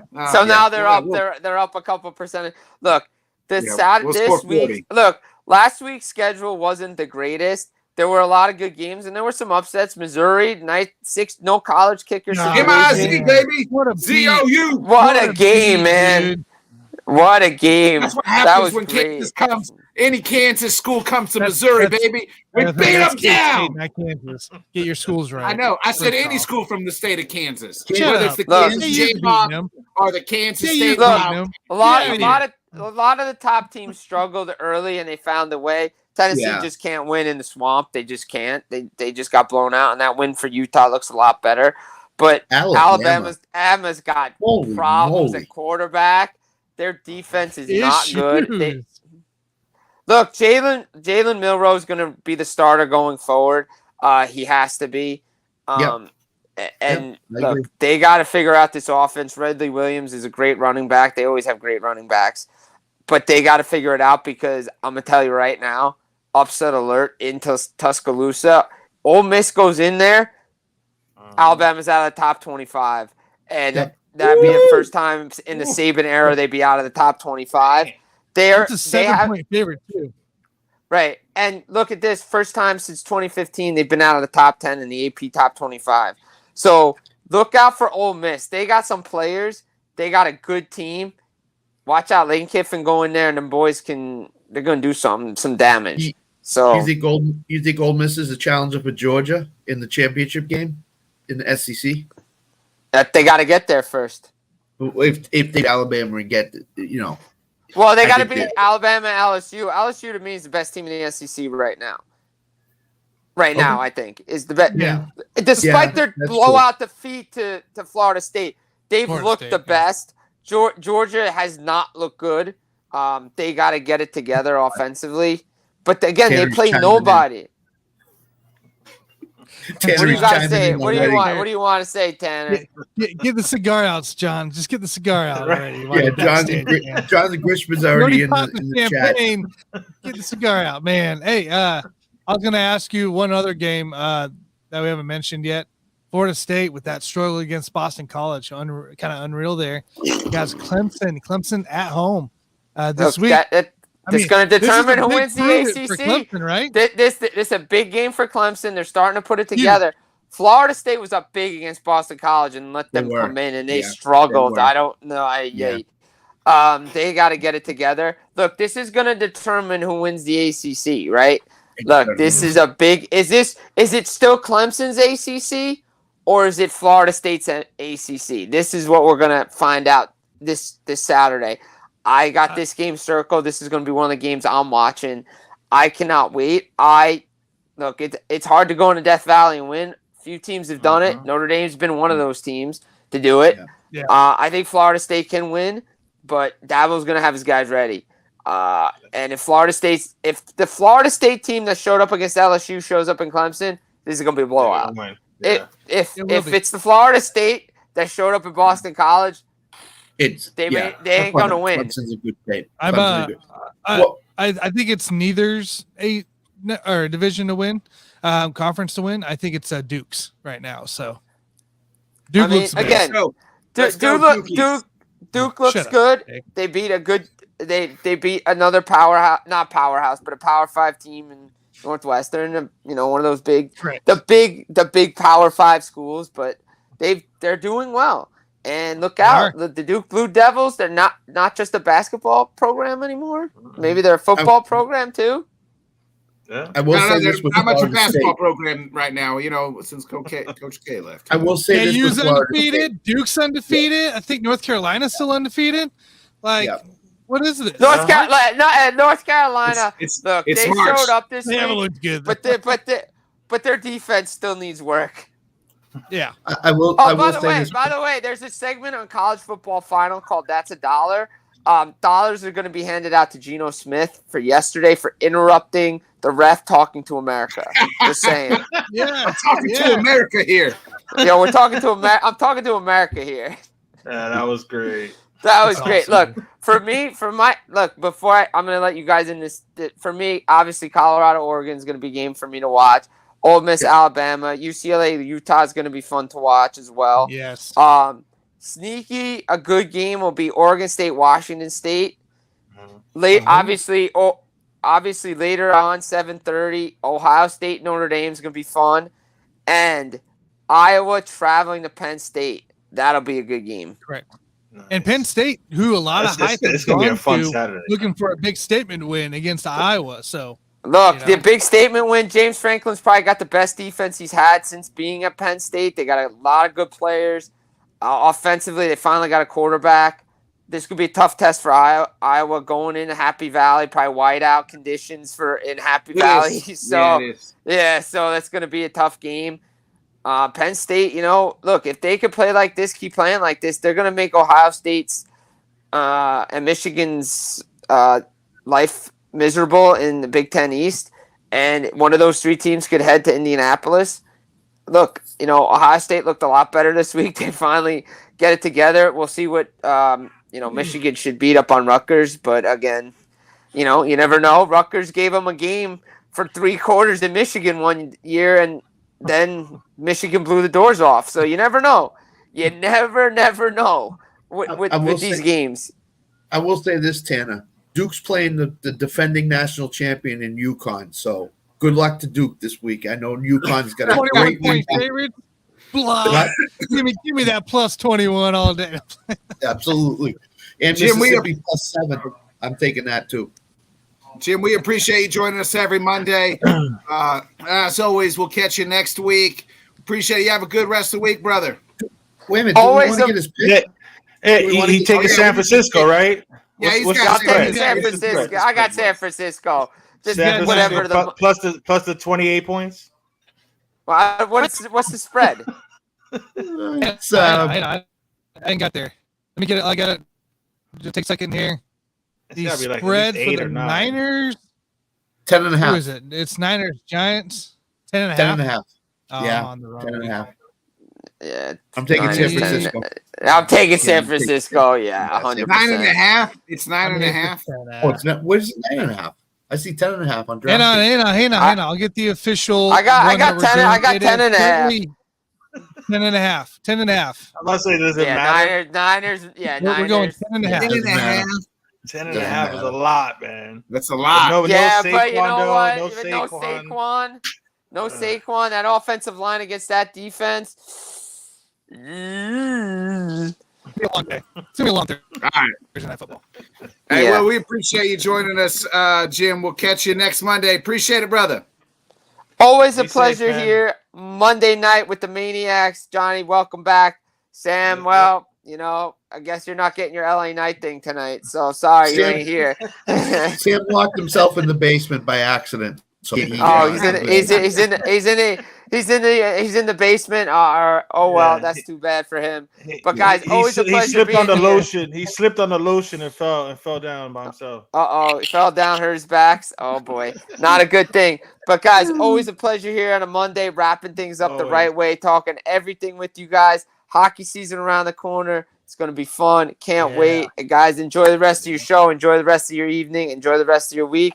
We'll do it again next week. Hey, see, real give it up quick. for the one and only Jim Wait. Barrington, Wait. Real quick before I go.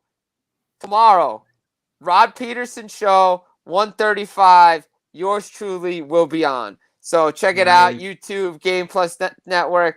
Check it out. I'll be on. Well, lots of stuff to break down, but I just want to throw that out there before I got out of here. So, guys, Love it. always a pleasure to talk to you, and I will see you again real soon. Jim, make it. The one and only Jim Barrington, baby. See you, Jim. Yeah. All right. Give it up for before we get into the next guest, I'll get through our ad read right here real quick. Let me scroll up since y'all wanted to talk a bunch in the chat there. When our community wins with us, we want to ensure you've maximized your return on investment. Line shopping for the best bets odds matters. And that is why any profitable sports bettor needs to be using multiple sportsbook. Thankfully, there has never been a better time to get signed up, and we are here to connect you with the best promotions industry-wide. Using our link, signupexpert.com/let's talk. You can get the access to all the sportsbook in your region, along with a review of each platform and unique features. Most importantly, though, the page automatically connects you to the top promotions at each book, allowing you to start line shopping with an enhanced bankroll, baby. If you want to take advantage of these benefits and support our brand, please consider signing up for your next sportsbook at signupexpert.com/let's talk. Nice. Well, I'm By kind the of way, getting guys, Well done. 2-point freaking conversion by the Panthers with a minute 16 left. Currently, we are at a void with Saints -3 for our picks right now. They're only up by 3. Ooh, man. and if you had Adam Thielen on your team, you're very happy right now. Yeah, you're very happy. I was mad Right. Olave stepped out on that last touchdown he scored. He stepped out. He and should have. caught him. He hit the pylon. I don't. No, he stepped out of bounds way He back. stepped out. I missed that. Yeah. Yeah. Nick, I am Oh. too for other reasons, that Tanner knows. So I'm very pissed. So Kenny Pickett about to do another interception. This guy, let's bring in our guest. This guy's team clinched his 18,000th NL East, division. His team, he's going to come on here and talk about how the Saints are good, even though they just beat a shit-ass team and only scored like 20 points. So who gives a shit? But nonetheless, he's still celebrating all week. And he's going to talk about how good the Saints are, even though with our own two eyes, they still got questionable aspects, if you ask me. But nonetheless, give it up for none other than Jonathan Grisham, baby. Jonathan, How's it going, fellas? What's going on, John? I'm good. I mean, yeah, it wasn't a good game, but So you admit it wasn't a good game? it wasn't a good game, no. But here's the thing, though. Next to our name, New Orleans Saints, it does say 2/0. It does say that. At the end of the day, you got the victory. That's all that matters. That's it. A win's a win. And this is not gymnastics. We don't grade on wins. You don't get It's a not score. It's not the old PCS, I guess. You're right, Jonathan. You don't get. It doesn't have to be pretty as long as you get the win. Yeah. The one thing that I hate that the Saints are doing now, Taysom Hill is integrating back a quarterback again a little bit, which he's back should doing not kind happen. of combo work. His combo needs to be in the Swiss Army knife again. Yeah, I mean, they're using him all over the place. They're still using him as you have to use him as a quarterback a little bit because it's predictable if he's back there to run the ball. It's predictable what they're going to do. So they got to throw him a little bit. They got to throw some wrinkles in there. Otherwise, again, you're just telling everybody, hey, he's going to run the ball. Which, I mean, we already know 90% of the time he's back there, he's going to run. He still gets 6 yards a carry. So, but I mean, you have to add a little different wrinkle in there for him. You're still down 3 running backs. No Kamara, no Kendra Miller. Now you have Jamal out, who went out early in the game. Like, you got to put some kind of disguise in, and Taysom's a runner. So use him. So, Browns fear Nick Chubb is out for the season with knee dislocation and potential ligament damage. We don't need to break any news like that because we all know it's true. Like, I mean, it's been being confirmed by the old shoulder report. Literally. Yeah, the picture I saw, like somebody posted a picture of his leg basically being vertical and his body was being horizontal. Yeah, that's awful. Not a good thing. No, it's awful for someone like Chubb too. For someone like Nick Chubb, who's one of the good people in the NFL, he goes about his business. I mean, does it the right way. I hate it. I hate it for him. And this is the second knee injury he's had to suffer as well. So, I mean, it's just you hate seeing stuff like that happen. It's the same leg he hurt against the Titans, and it's also the same leg he hurt in college. On top of that, so it's not. Unfortunately, that leg's been through hell. And as we said before with Saquon, this is why these guys need to get their money because one play like this, and you could be as a running back done for the year, done for your career, done for anything. So they need to get as much money as they can now. But that's the problem is why these owners are not paying these guys either. So how do you get your money if the owners aren't even going to give you your contract on top of it? So I mean, I get it. I get what Jonathan Taylor was trying to do. I get what Saquon was trying to do. I get what Josh Jacobs was trying to do. But the problem is you don't have leverage based off as a running back in the NFL because of the CBA and the power that the owners have because of it.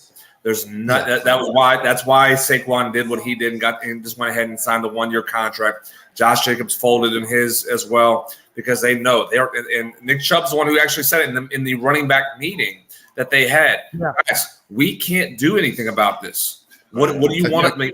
We can't. Right. So I mean, it's the worst part to be put in. And again, you have to. I always talk about when it goes to CBA talks, you have to go to the leadership. DeMaurice Smith is the blame for this because we've allowed power to the owners. And I'm pro. I mean, I've never. I was part of the minor leaguers that never had the representation of the Players Association. That's just recently now that they actually have a union. But I'm always pro player when it comes to CBA talks. And when I look at what's going on in all the unions, DeMaurice Smith in the NFL, he's to blame for the power the owners have gotten. Just like what's going on, Tony Clark in Major League Baseball's player union, he's the reason why the owners are starting to be like, hey, you know what? We actually can get power back and screw the players over. It's the leadership's job to protect the players. And the failure of leadership in these unions have put the situation of the NFL running backs at helm right now. It's true. You got a spot on there. By the way, I think Roger Goodell and them are coming out and suing the NFL PA about this whole running back market thing. Because they think there's something against it. I didn't read the whole article or anything like that yet, but I saw the headline drop and I was like, man, something big's going down now. I haven't seen it. I gotta go research that. Then I haven't seen it. Yeah, I gotta. I just saw that. I saw it coming across too. Is they're saying the NFLPA is telling the running backs to like hold out and do do those types of things. Yeah. So there's I guess it's a breach of CBA. Is that what they're trying to say? Yeah, that's how I took it. Yeah, that's a reach. I mean, I get it, but you're gonna sit here and tell me the owners have not done stuff that's against the CBA? right. Hey, difference is, Jonathan. Hey, they're billionaires and they're millionaires. You know what I mean? That's the difference. Hey, I mean, it took an act of goddamn Congress dang near for Dan Snyder to finally sell the team, and he was doing a bunch of dirty shit. But when you're a billionaire and you're part of that old rich white club, that's you get away with a lot of things. Yeah, it must be nice. That's facts. That's facts. That must be nice, huh? Yeah, unfortunately, I was born into the poor rich. I was born into the poor white folks, so I didn't have that. Yeah, I was on the wrong side of the swamp in Louisiana for us. So. Amen to that. Man. Jonathan, I got to ask you one thing that hasn't been happening is my Cubs have not been winning. How high should my panic meter be? I'm at probably 11 on a scale of 10. It does not look good for my Cubbies right now. What the fuck is going on here? I would be in panic right now. You're 2-8 in your last 10, and you've had opportunity to creep up into the wild card, to catch the Phillies right now. We took the Diamondbacks out, and we just let them beat us. I think we played them 6 or 7 times and beat them in the last 2 weeks, and we beat them once. So. I mean, we talked it's just a couple weeks ago. We talked to him about the Cubs potentially catching the Brewers. Yeah, you can catch the Brewers in the NL Central. Yeah. And you're seeing a lot. I guess in a way, you're seeing a lot of teams right now fluctuate and struggle to finish the season, and even take advantage of where they're at in their schedule. Cubs being one, they're 2-8. You can go to the American League side. I'm pulling it up right now. The American League, you see a lot of 5-5s. Mariners are 3-7. A handful of 6-4s, 5-5s. I mean, you have a lot of these teams right now that I don't know if they're running on fumes at this point. Because again, we have talked about the game is faster. That means it's taking a toll a little bit more on these guys. So is that a factor? It seems like it, because I don't think you're not seeing a lot of teams really separate themselves in the wild card round. You're seeing a group of teams competing, and they're not able to separate. So it's very interesting how to look at it right now. And I know we won't get such a small sample size of one season. I think we'll know a little bit more in 5 years how much the schedule has really affected the last month of the season. But that's kind of what you're seeing right now with your Cubs at the moment, is that they're not playing well. They're not. You've only won 2 of the last 10. So you're close. I think they're a percentage point ahead of the Reds right now to be out of the wild. And we're a half game back from Arizona right now for the second wild card. And you're a half game ahead of Miami to be 2 teams out of the wild card. So if I'm you and I'm a Cubs fan, I am in full panic mode, because you do have this place to the ground. You have Miami playing well. Miami swept the Braves. They swept us over the weekend. You have Cincinnati 6-4 of the last 10. Arizona 6-4 their last 10. So not in a good place for Chicago to be at this point of the season. God damn it, Nick. Your Cubs were supposed to keep the damn Reds out of the playoffs, because that's what's needed, and they were starting to bleed. Now you pump your blood into their blood, and they're starting to come back, dude. Fix your Cubs. Get it straight, pumping blood into bad blood. That sounds like we're getting into HIV around here. It's a lot. It's a big mess, dude. Whatever you did, it's a big mess, and we got to clean it up now. Seattle's dropping off too. I mean, they're another team that's struggling here. Just 2 weeks ago, we thought they could win this whole AL West, and now they're out of the playoffs by 1 game right now. Yeah, and that's again, we've talked about this with Scott and Alan on Tuesday. I've talked with them. Like, nobody really wants to pull away from in the AL West and really even prevent the Astros from winning this division. If you're Texas and Seattle, you've had a chance. If you're Seattle, you clawed your way back. I guess again, same thing. I guess they ran out of gas right now, but they've fallen off. They're 3-7 of their last 10. Rangers have been in flux with their pitching right now. So I mean, it's up for grabs. This AL West. The Astros are not playing. They're 5-5 for the last 10. So nobody in the AL West on the top part is actually even doing anything to say, yeah, I'm going to win this division. So that's the disappointing part for Texas and Seattle. That it's in your hands. It's right there. In your hands. The Royals took games. The Royals took care of the Astros, and these guys are still having trouble. Yeah, the Astros lost back-to-back series to Oakland and Kansas City. If that doesn't tell you the door was wide open to win this division, or Texas or Seattle, screaming. My goodness. I mean, I don't know what else you needed to do if you're those two teams. But it's in your hands, in the palm of your hands, and you haven't done a thing to secure yourself a chance to win this division. You're almost handing it to Houston and say, we don't want it. Houston, go ahead, just take it. And that's a scary thing in the American League, that if Houston just does able to walk in, we know their experience in the postseason of the last 5-6 years, albeit cheating scandal, all that, but they still have been there and done it. Do anybody really want to see Houston Astros in the postseason right now? Nope. I know they're not the same team as they've been over the last few years, but they are still an experienced team. Does anybody – I mean, does Tampa want to see them? No. Does No. Baltimore want to see them? Probably not. No. I know Minnesota. Minnesota's going to get knocked out and swept in the first round anyway. So, I mean, this is something that's a little bit scary for the American League. Minnesota may not be 500. They might make the playoffs. Hold on before you go. Hey, Alan, I'm sorry for your Rangers tonight. The Red Sox are going to beat you 4-2 tonight. Oh no! Just saying. I mean, if you want to talk about mediocrity, the Rangers go up to Toronto, sweep them. They go to Cleveland and get swept. I mean, so you want to talk about a team of mediocrity? There's the Rangers in a nutshell right now. I mean, and Baltimore and Houston are 5-5 tie right now. So the Astros can lose this game tonight, and it's again you're just missing out on an opportunity for if you're Texas. The good thing is for Mariners, they play in the A's right now. They have a 1-0 lead in the third inning. So Seattle can gain some ground if Houston loses to Baltimore, and gain some ground on Texas in the process too. So, but again, at this point, roll a dice and see who's going to win this division, because that's kind of what it's becoming right now. It's a crapshoot. That's wild. These next 2 weeks, I guess we got about 2 weeks left of baseball. It's just going to be a sprint here. Yeah. This is exactly what Major League Baseball wanted. I mean, again, you talk about I'm looking at for the National League. You have it's Nick Chubb, baby. This guy's forward, just running, beat everybody for a freaking touchdown. Oh, he fell down at the one, I think. Sorry. No, it's a touchdown. Oh, it is. Sorry, Jonathan. Nick's delayed in more than one way. His computer's delayed when we got the show.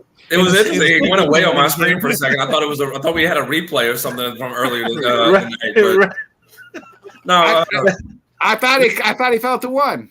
But this is what Major League Baseball wanted when they did the schedule change and everything. Where you still have the Brewers are still. Oh yeah, he's down. He's down at the one. They haven't won the division, but the wild card, you have Philadelphia in the National League, Arizona, Chicago, Cincinnati, Miami.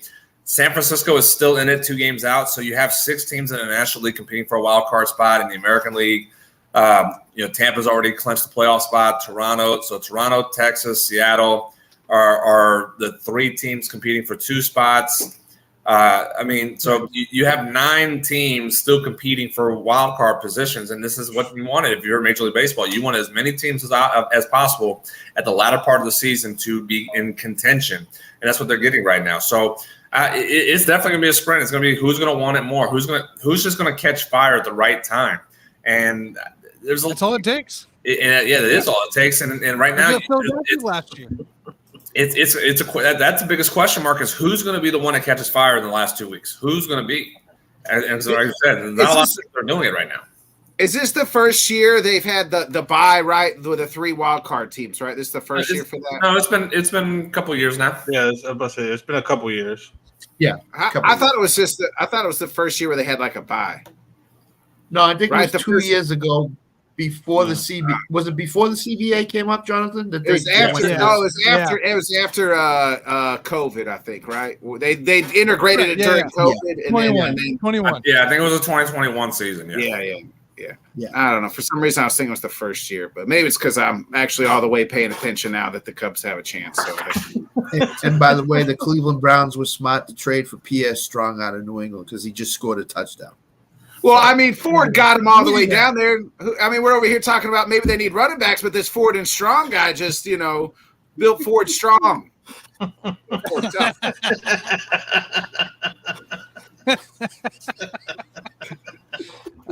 You got the wrong logo mixed up there. It's not Ford. So Jonathan, I know we'll probably talk about this tomorrow with Alan. Who do you have as the third teams in the wild card in both the AL and NL? That's a good question. That's a good question. And I'm going to word it, and I'm trying to be delicate, but at the same time, I don't want to be delicate because he started off my segment, hounding my Saints for being 2-0 and beating the Panthers. But I actually kind of feel like Miami's going to be the third team. I think they're going to catch the Reds and the Cubs, and both teams are going to be knocked out. Miami's going to jump in, which Miami's a scary team. They can hit well. They have Sandy Alcantara to be the ace. They're pitching pretty well right now. You were able to sweep the Braves in Miami. The only bad part is we're talking about teams that not wanting to take advantage of being hot. They lose to the Mets 2-1 tonight. So I might be wrong on that one, but at the same time, I think Miami might be that team that just is going to do something to where they do enough to get in, and it's going to knock the Cubs and the Reds out. So Miami, I think they're going to be that third team. In the American League, I know it's between, it's really Mariners and Rangers. Now, Jonathan, before you make your pick here, let me give you this here. Your two teams that we're probably going to be talking about for the third spot is Seattle and Texas. Uh-huh. They play each other this upcoming weekend, and then this week, and then Seattle goes plays the Astros, and then they finish out with the Rangers. The Rangers in between their series as well has the Angels in between. So just something to think about on the schedules coming up. They both face each other twice in this last week and a half, 2 weeks. Yeah. But the only difference is one has the Astros, one has the Angels. It'll be interesting. It definitely is, and it puts things in perspective very much. Which means the Angels will show up and probably sweep them, and then they'll split the Astros series. Yeah, more likely that could be. I'm going to go Seattle. Texas's pitching has just been awful the second half. And you throw in that you lose Max Scherzer, you haven't had Jacob deGrom. You're gambling with house money if you've been Texas on the second half right now. So I don't buy in their pitching staff's going to do enough to get them to win. To get them to win and be into a wild card position. I just don't see that they have it. I'm going to go with Seattle as the third team in the American League wild card, knocking out the Rangers. Best in the ERA, best in the WHIP, first and second. Like Seattle, for me, Seattle's the team because you're going against us. I mean, we can talk about the difference in competition between the Angels and the Astros all we want. You're going against a struggling Astros team right now that Jonathan mentioned, lost to the A's and the Royals this last week in here. So for me, I'm going with I agree with you. I'm going with the stronger pitching over the offense because Seattle can put together an offense. We've seen it. We've seen it late in this year already. The pitching is going to be the key part of this between these two teams, and Texas has struggled against these good teams as well. So I'm going with you. I like Seattle to take that third spot in the end. And don't worry about being nice to Nick. Fuck that. No, we're not being nice. Shit on his Cubs, bro. It's all good. Fuck you. Fuck you and your Yankees. It's all good. Look, his Packers had one job, and that was to beat the Falcons, and they couldn't do that. So don't come at my Saints for winning and being 2-0 when you couldn't beat the freaking – when Jordan Love – The Falcons are going to win the division. The Falcons are a good football team. Jordan Love couldn't even execute a fake snap count without falling over. Now, come on. I mean, we're working on it. Don't come at my team. Mistake he made today. Don't come at my team. At least my quarterback can stand on his 2 feet without falling. Hey, I mean, you guys beat the Carolina Panthers. One of the worst teams in the league last year. So were the Falcons. No. Yeah, they were. They were the number 8 pick in the draft. They were one of the worst teams. Okay, Carolina was like the 4th pick, so they were worse than them. The whole division stank last And year. yet we beat the Panthers. You couldn't beat the Falcons. You guys were supposed to beat the Panthers. By odds makers, we're not supposed to beat the Falcons. I want to know what odds maker put that down. Tim, was, should you take us all off the screen except for Nick and Jonathan so they It can was battle each Falcons other? minus, You know, it was I was gonna Falcons say minus it for- 2.5. I was gonna save the beating for Fat Lenny, but Jonathan, we can shut the cameras off too right here, man. If you need to take your business. Don't be dissing my Packers. Your team barely snuck out on an awful team. The team you're supposed to dog walk. Let's see. You What got are to you watch. talking about, Nick? You got to watch. Hey, I know you don't get it because your team lost on the road, but we won on the road. Just so you know, I mean that's what it looks like to win on the road. You finished the job. You couldn't finish the job. I admit that. We Don't sucked come at yesterday. me for my team winning and being 2-0, and So your why are team you so mad at the Saints? I knew you was going to spin this Why are because you so were going mad to at come the on Saints here. winning. You were going to spin it like Jonathan does and talk about how the Saints are a goddamn Super Bowl team. And I was just trying to put a kibosh He to never it because I said know that. that's what He you never like to said do. He that. never Never said said- Super Bowl playoff caliber team. He said your But team that's lost what he to the likes damn to do. Falcons, That's and what they he were likes listen. to actually up as well. Listen, to Jonathan's point, the Panthers are in the Saints division. They have to go to Carolina and play them once a year. Well, yeah. They have what? So they have to beat them. So go and beat What them. point are do you you want making them here, to do? Scott? Let's get to the point. They're in their division. They got to play him, of course. Just because New Orleans went on the road and beat Carolina, that's a division opponent. Nick, I understand that. That's like saying we went to Chicago and beat the Bears week 1. It's the same fucking thing. Your Well, experience here, first loss of many. Okay. Just calm down. Okay. Yeah, you're absolutely right. That This is is what basically the same. it's going to be like when the Packers lose week in, week out. We're going to have It to is. talk about your freaking appearances on the show. Dude. It's going to be a long season, man. It's going to be a Who's long we- season. God dang Who's it. Green Bay got next week? Who's I don't Green Bay got next week? Hang on, I'll tell you. I got it pulled up cares? finally. Green Bay Yeah, has he- New Orleans. Oh! Green Bay. This is Hey, a big game. Is there a friendly wager? Now you see It why. might be. Hey, now y'all see why I'm coming after him, though. Now you Green see Bay, why. Green Bay's favored by -1 right now. It's a pickup. We're favored, baby. Take that to the bank. Do you guys want to Nick, make a I hope friendly Green, I wager hope now Green Bay before will the go, game? man, and Aaron Jones, because you lose this game. We're just gonna put you and Jonathan on the screen for an hour, and I'm gonna let him go to town. Mute you. Well, Jonathan if we beat the Packers, I'm going to say, well, it doesn't matter. We played a bad team, so I mean, if we won, we won. It doesn't- on the road. Who cares? They're just bad. Hold on. Is I there think a that way. friendly wager that you guys would like to make? That's with what I was each other? saying. That's what I was saying. Yeah, like Johnny said. Come on. Oh, it's Why do -2 now. -2. Make sure you turn on those notifications, people. Next Monday's gonna be lit. Oh, man. What are you willing to wager? What are you willing to wager? I think you look good in black and gold. I got to wear a Saints gear. I think you look good in black and gold. I can't wear it next Monday because it takes time if they lose. You know what I mean? I'd have to, but I would wear. I would buy Saints. We made that word. So could we do it? What do you want to do for the month? For 2 months? What are we thinking? I don't have to be that long. I won't be that mean. We'll do 2 for a show. weeks. Well, 2 Nick weeks. will. How about this? For 2 weeks. 2 weeks. I'm fine with that. And I'll 2 shows. 2 weeks. Yeah. we'll, you know, I'll wear Saints gear and say who that. There you go. I'll get a pack. If we lose, I'll get a Packer shirt and I'll find a cheesehead. And you got to say go Pack go. Okay. Yeah. I'll have some mouthwash next to me afterwards. But Hey, do what you got to do. Do what I'm you good got to with do. All right. That's the bet. I love it. I love this. This is actually really good. I Yeah. didn't realize the Packers and Saints played each other. This is even better. We'll go for 2 weeks. 2 weeks 2 at weeks. a time. I'm I good feel with like that. if I'm buying a shirt, though, I would say a month because I'm going to wear a shirt, but I'm never going to wear it and buy it for only wear. Well, it you know what twice. it's going to do, Jonathan? This is what it's going to be. It's going to be the third week. He's going to wear it anyways, and then he's gonna make his pick, and then he's gonna tear it up like he did the Chiefs one. You gotta do the whole who dat chant though. It can't just it's not just who dat. You gotta do the whole chant. Yeah, Who you dat, do the who whole dat, chant. who dat they gonna beat them Saints? Who dat? Okay. All right. You know I'll what? bet that. I'll find it. I'll put it on my soundboard. Wait, never mind. You're a 10-second delay. That won't work. You need So. Tanner. You need to add to the opening of the show with Nick doing the Saints chant.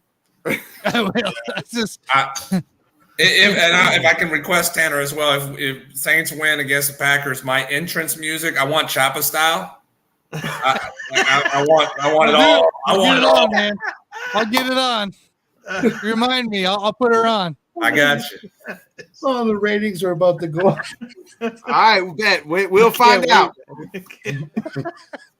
So it won't be next Monday. It'll be the Monday after because I'm good with that. Yeah, but he's All gonna right. get Choppa style next Monday. I was about to say yes, but there's gonna be some ass shooting next Monday. So Tanner and Johnny, do you realize if the Saints beat the Packers, I don't think Nick will be making another bet for the forever. Hey, Scott, it won't be the first bet I've lost. Won't be the last bet I've lost. I mean, you don't run your mouth as much as I do, and not take a few on the chin. You know what I mean? So it's just the way life is. So do I, man. So do I. He did it last year. He'll do it. I know. Yeah, I'm a man of my word. Hey, I'll tell you when I'll tell you when I win. I'll tell you when I lose. I'm just a little louder when I win, baby.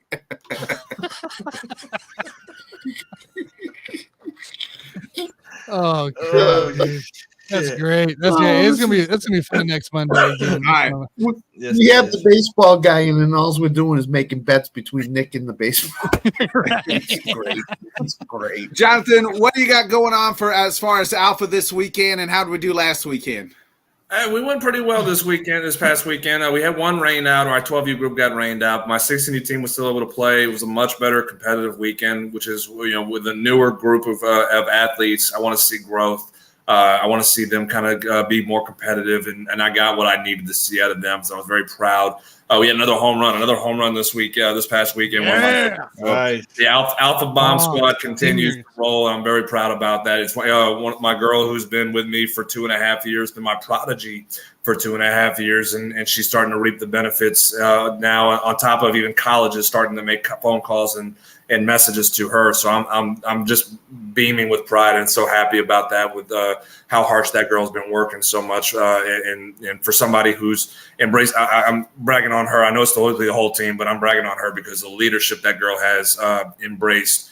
It's definitely such a great moment as a coach when somebody buys into the system, into the program of what you do, and they see the rewards and they see all the achievements that follow. It's such a great feeling, more than anything else. But the team itself, we had a good weekend, and the wins didn't come as much. But again, it's about growth. It's about being able to stay the course and believing in what we're doing, believing in the program. I think the girls are believing in the program more so right now after this past weekend. So took steps forward. Very happy about that. We're going to be continuing to push and going to work. We have practice tomorrow to kind of correct some things. My 18U team's in action at a college showcase this upcoming weekend, so getting a little bit more notoriety for that group. My seniors and juniors, we're pushing ready for them to get their next step in college opportunities. So we're going. We're working hard. We're rolling, and I'm like I said, I'm happy and I'm proud for what we've so far early in this fall season. We continue to achieve. Yeah, but hey, we got our first tournament this weekend as well. So first tournament with this new team. Only practice for like 3 or 4 weeks, man. Obviously you need a lot more to be able to grow, but I'm excited to see what the kids have, see what they've learned in their time, and I'm ready to get into it. I'm just ready to see some games and see what's going on. So I mean, have fun with it, bro. Have fun with it, bro. Oh yeah, just even a few weeks. A few weeks of time on the field makes a big difference. And again, that's something that, like I said, I have 80% of a new roster with this group, my 16U team, and from the first weekend it was a little rough to the second weekend. Now this past weekend, I mean, they saw a difference. And again, it's steps. As I tell. I'm very honest with my parents. Do I expect, growing pains and that come with this adversity? Yeah, absolutely. Are we going to? I tell them, we going to win a lot of games this fall? Probably not. No. And that gets me in trouble with some parents. Like, what do you mean you don't expect us to win? I'm like, well, no, because this is a new group. It takes time. I do things differently that a lot of these parents and even the kids don't realize. I prepare that. I'm as I tell parents, I'm as close to a college program that you will find in high school select baseball, softball. Like, it is the closest thing to a college program that you will find in what we do. And for the system to be learned, to be the system to be taken in by these athletes, it's not going to happen overnight. It's not going to happen in 1 week, 2 weeks, 3 weeks. It's not going to happen in 1 month, 2 months. It takes 4, 5, 6 months, mostly 6 months. Actually, if I have to go to be exact, it takes about 6 months for these kids to actually understand the information of what we're trying to instill in them. It takes time for them to understand the beyond the basics. So if you're, for a fall season, we're only playing for 3 months, playing 6 tournaments, we're going to struggle because it's difficult. It's so difficult to retain the information that I'm having to dial back sometimes just a little bit, just so we slow it down.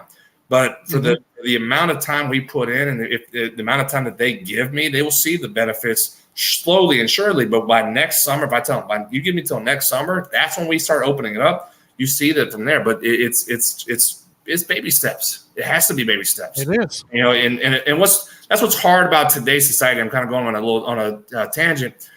Instant gratification in sports is such a hindrance to kids.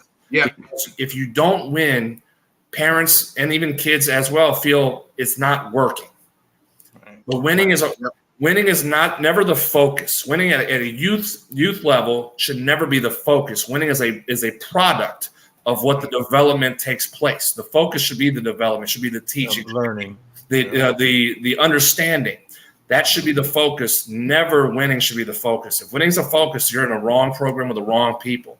The winning is a product of what the work put in to develop and teach kids as in sports. Well said. Yep. I'm right there with you. I've already told my parents the same thing. I'm like, hey, I expect us to, our goal is to make it to the 4th inning. Okay. And that's just what we have. And the unfortunate what just came of result. But at the same time, it's going to be the progress that we make. It's not going to be, you're going to be watching, it's not going to be pretty.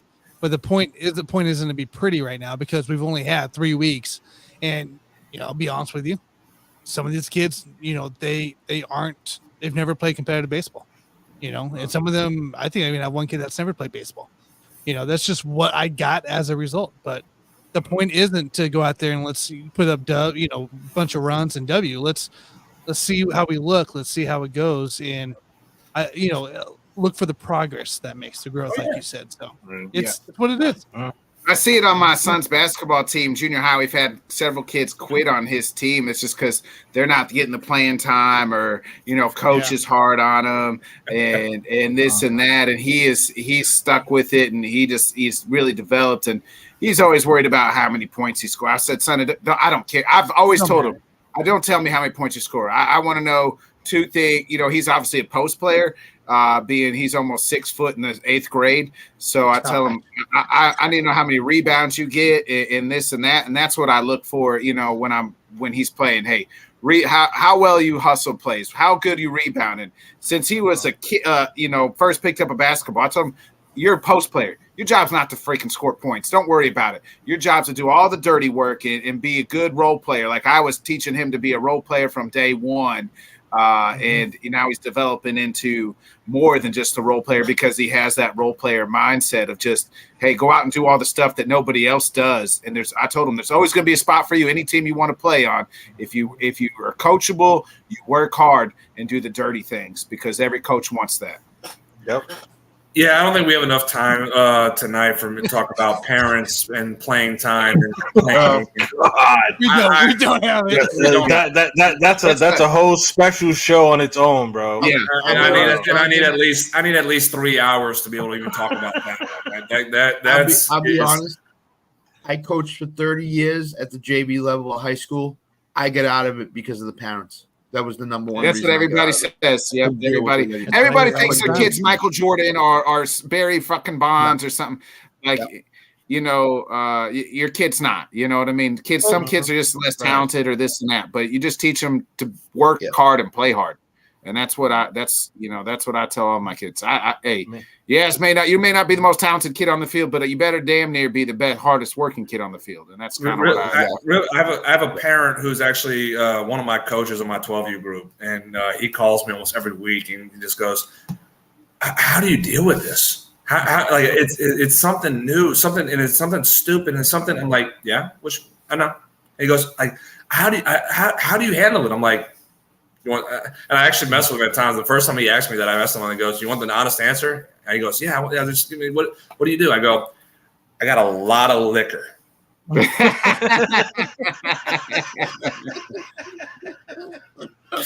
Now I'm being joking on that one, but I mean at the same time, I was like, because actually he goes, "Really?" I was like, "No, I have scotch. I'm not wasting my scotch on parents." Absolutely. Like, no. No, but I mean, it's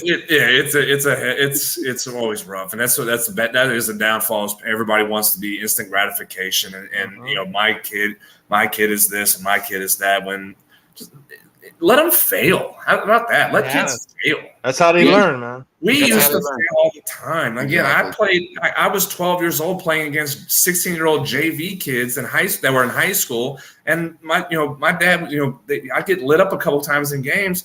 And coach is like, "Hey, I'm going to take him out." My dad goes, "No, you leave him in there. He needs to learn how to fail in those games. He needs to learn. That's what makes you better." Absolutely, it does. So again, but we can't let kids fail because it hurts their feelings, and then the parents get hurt too.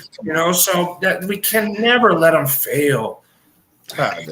My son actually plays better when I tear his ass a new one. He actually messaged me about an hour before his game on Friday. Said, "Dad, I need you to make me mad so I can play good." So me and my two best friends, they didn't have his phone number. I sent him his phone number, and they just straight talked shit to him for an hour, and he came out guns blazing in his game. So I say real like last summer, 2022 summer.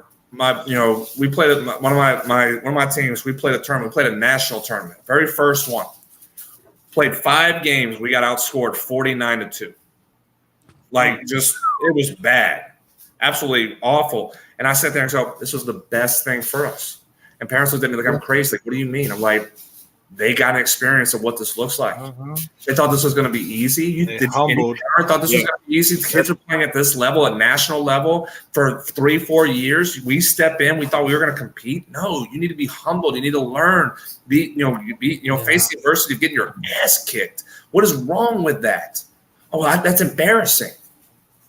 You don't ever want to remember that feeling, and then you never want to do it again. That's how you learn. I got told by parents, "Well, this is embarrassing." I'm like, "Why?"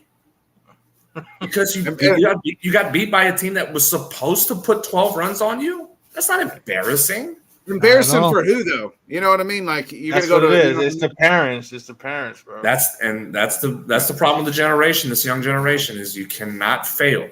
You're not allowed. They don't let you. I got one more question to ask you before we get you out of here. I thought about this a little bit ago. The Braves, obviously, this is kind of like, they're on this run. What is it, 6 straight NL East titles? And so is this team's run better than the Maddox Glavine run of the 90s, that era? Which era are you taking or are you enjoying more? Oh my! Wow, that's a good one, what a bro. question. That's a good one. That's loaded. I will say this: I'm enjoying this one more because I am in my wherewithal because of being an adult now and being able to watch it when it was the 90s. I was 5, 6, 7, 8, 9, 10 years old. I knew what was going on, but I didn't have the appreciation of that 90s team because I was just so young. But I'm appreciating it now, what we're doing. If it continues another 3, 4, 5 years and we get to 10 straight and 6, again, my goodness, it's just going to be so much. It's going to be so much fun. If I had to compare the teams of what we've seen over the last 5, 6 years to the teams of the 90s and early 2000s, I mean, they're built so different, but at the same time, in some ways, they're built very similar. The difference is obviously you had 3 Hall of Fame pitchers that were leading your staff each and every night. And in the number 4 guy, I mean, Steve Avery at one point, was a number 4 guy, number 5, which, I mean, that is no, short-sighted, pitcher that you're just throwing out there. Steve Avery was a really good pitcher. You had Kevin Millwood at one point, Denny Nagel at one point, like really good pitchers that you throw in there. They just didn't have the namesake of Maddox, Glavine, and Smoltz. Yeah. The pitchers of what we have in today over the last 6 years, it's a little bit different. You have a little bit more of the younger side with Max Fried and Spencer Strider, what we have today, Kyle Wright right now. You can go Charlie Morton. You don't have household names leading this pitching staff like you did in the 90s and early 2000s with that team. This team is built more on the offensive side. And I think that's why in 2021 they did have the World Series when they did, because the offense, which is what at times in the 90s, that offense did get shut down in postseason play when they played against the Astros or the Mets or the Yankees. At times, they were able to get shut down. That Braves team in 2021 didn't get shut down. Now again, last year, different story. They got shut down a little bit. And the pitching staff kind of failed them as well. If I had to compare and contrast and kind of say which one would I say is the better of the two, if that's what we're asking, I mean, I think just because of the pitching staff of what that team had in the 90s, I mean, with, again, 3 Hall of Famers, you got to go with that group. Again, the Maddox, Glavine, Smoltz Hall of Fame, Chipper Jones Hall of Fame. Andrew Jones should be in the Hall of Fame. Should be in the Hall of Fame. And again, he was the best center fielder of the era in the late 90s and early 2000s. Again, when Willie Mays, and he told the story when his number got retired, Terry Pendleton said when Willie Mays looked at Andrew Jones and said that is the best center fielder, in the game. That means something about Andrew Jones. And again, we were talking about Ken Griffey Jr. being in the era that Andrew Jones played in too. And Andrew Jones was told that he was the best center fielder of that era.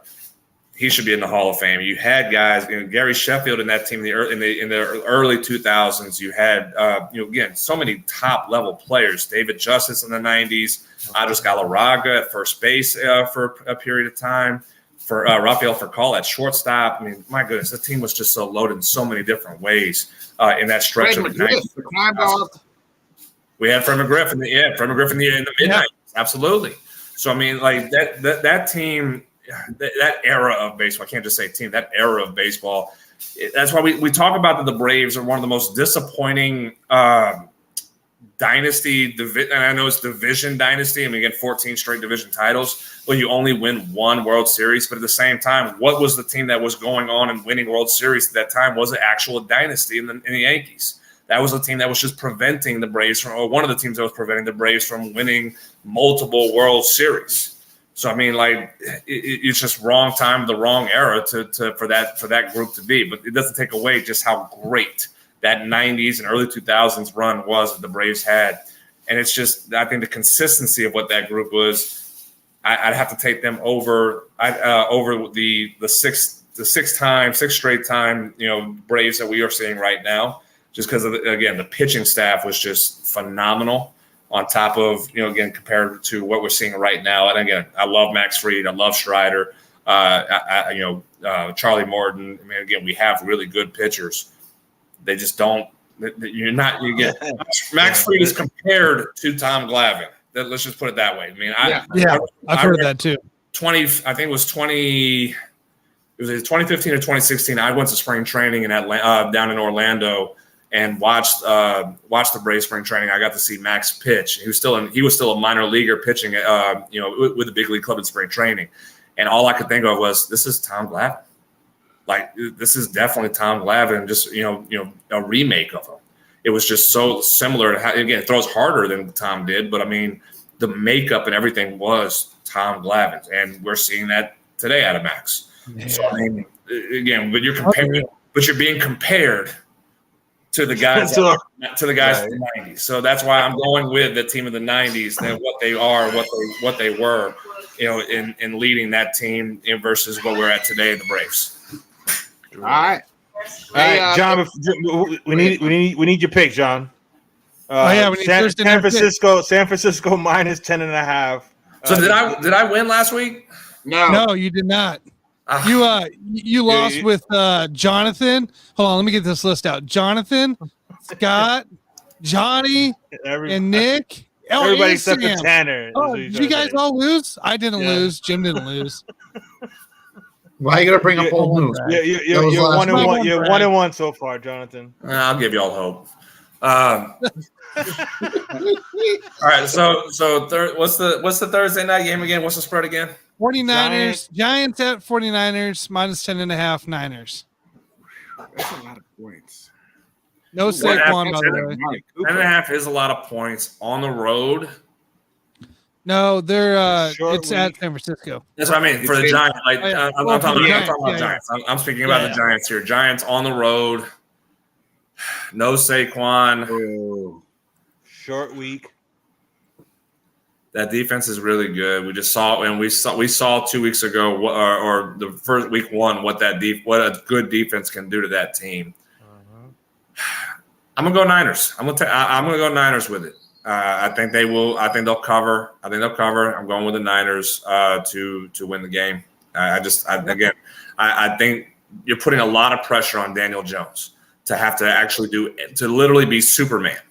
And I know the Giants are paying him to be Superman, but he is not Superman. No. So he's barely Clark Kent. I think that's an insult to Clark Kent, actually. But Yeah.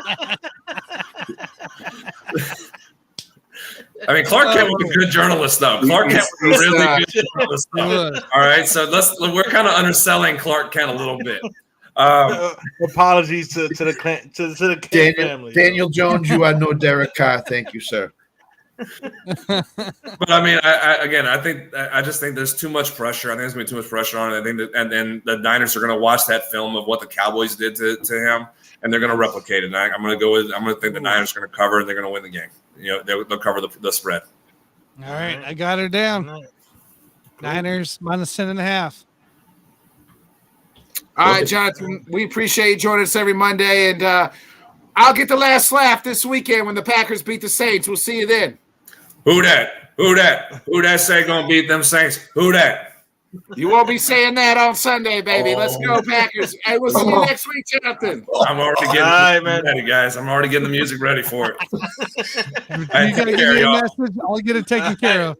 There you go. Take care, guys. See you, John. Bye, bud. All right, boys, we got to make our picks real quick. Let me read the ad read real fast. Again, one more time. I'm about to say there's two separate ones, ain't there? Just read the same one. It'll be all right. It's the same thing. When our community wins with us, we want to ensure you've maximized your return on investment. Line shopping for the best odds matters. And this is why any profitable sports bettor needs to be using multiple sports books. Thankfully, there has never been a better time for you to get signed up, and we're here to connect you with the best promotions industry-wide. Using our link, signupexpert.com/let's talk. You can get access to all the sports books in your region, along with a review of each platform and unique features. Most importantly, this page automatically connects you to the top promotions at each book, allowing you to start line shopping and an enhanced bankroll. If you want to take an advantage of these benefits and support our brand, please consider signing up for your next sports book at signupexpert.com/let's talk. All right, boys, it's time to make our Thursday night picks. We'll have to get Sam's at tomorrow or something. So it is 10.5 plus for the Giants headed to San Francisco on a short week. Johnny, we'll start with you. I mean, I think that says it all right there. Going all the way across country on a short week. They're staying. Hey, they're staying on the West Coast. It don't matter. It don't matter. Your best player's out, and I think saying like Jonathan said, I think they're gonna look at that tape of what Dallas did to them. I don't know if they'll beat them 40-0, but I think they'll cover the 10.5. So. That's a big number, but I'm gonna take San Francisco. Scott. So here's the key. Don't overthink it. San Francisco minus 10.5. Tanner. Niners, dude. No Saquon, no problem. Niners minus 10.5. We're 21-3, and you got it. You know what I mean? Yeah, it'd probably be like that. Yeah. We're all in this together. Amari Cooper is balling out right now. Yes. Give it up. We're all in on the Niners. We ride together, we die together Yes, for the 49ers on Thursday night. So All right. I'm with you guys at 10.5. I mean, through 6 quarters, the Giants look like the worst team in football. So they had 2 good quarters, and I'm going to need to see more of that than when it's not against Arizona. And that was against the Arizona Cardinals. So yes. You know what I'm saying? Yeah. So that was against Josh Dobbs and a bunch of nobodies. So much less this team of the 49ers who have a lot of really good players. And their quarterback can throw the ball despite what people think or say.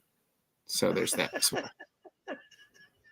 Let's get into our final thoughts. Johnny, we'll start off with you. Final thoughts. Just another quick shout out to Dan Harris, of course. You know what I'm saying?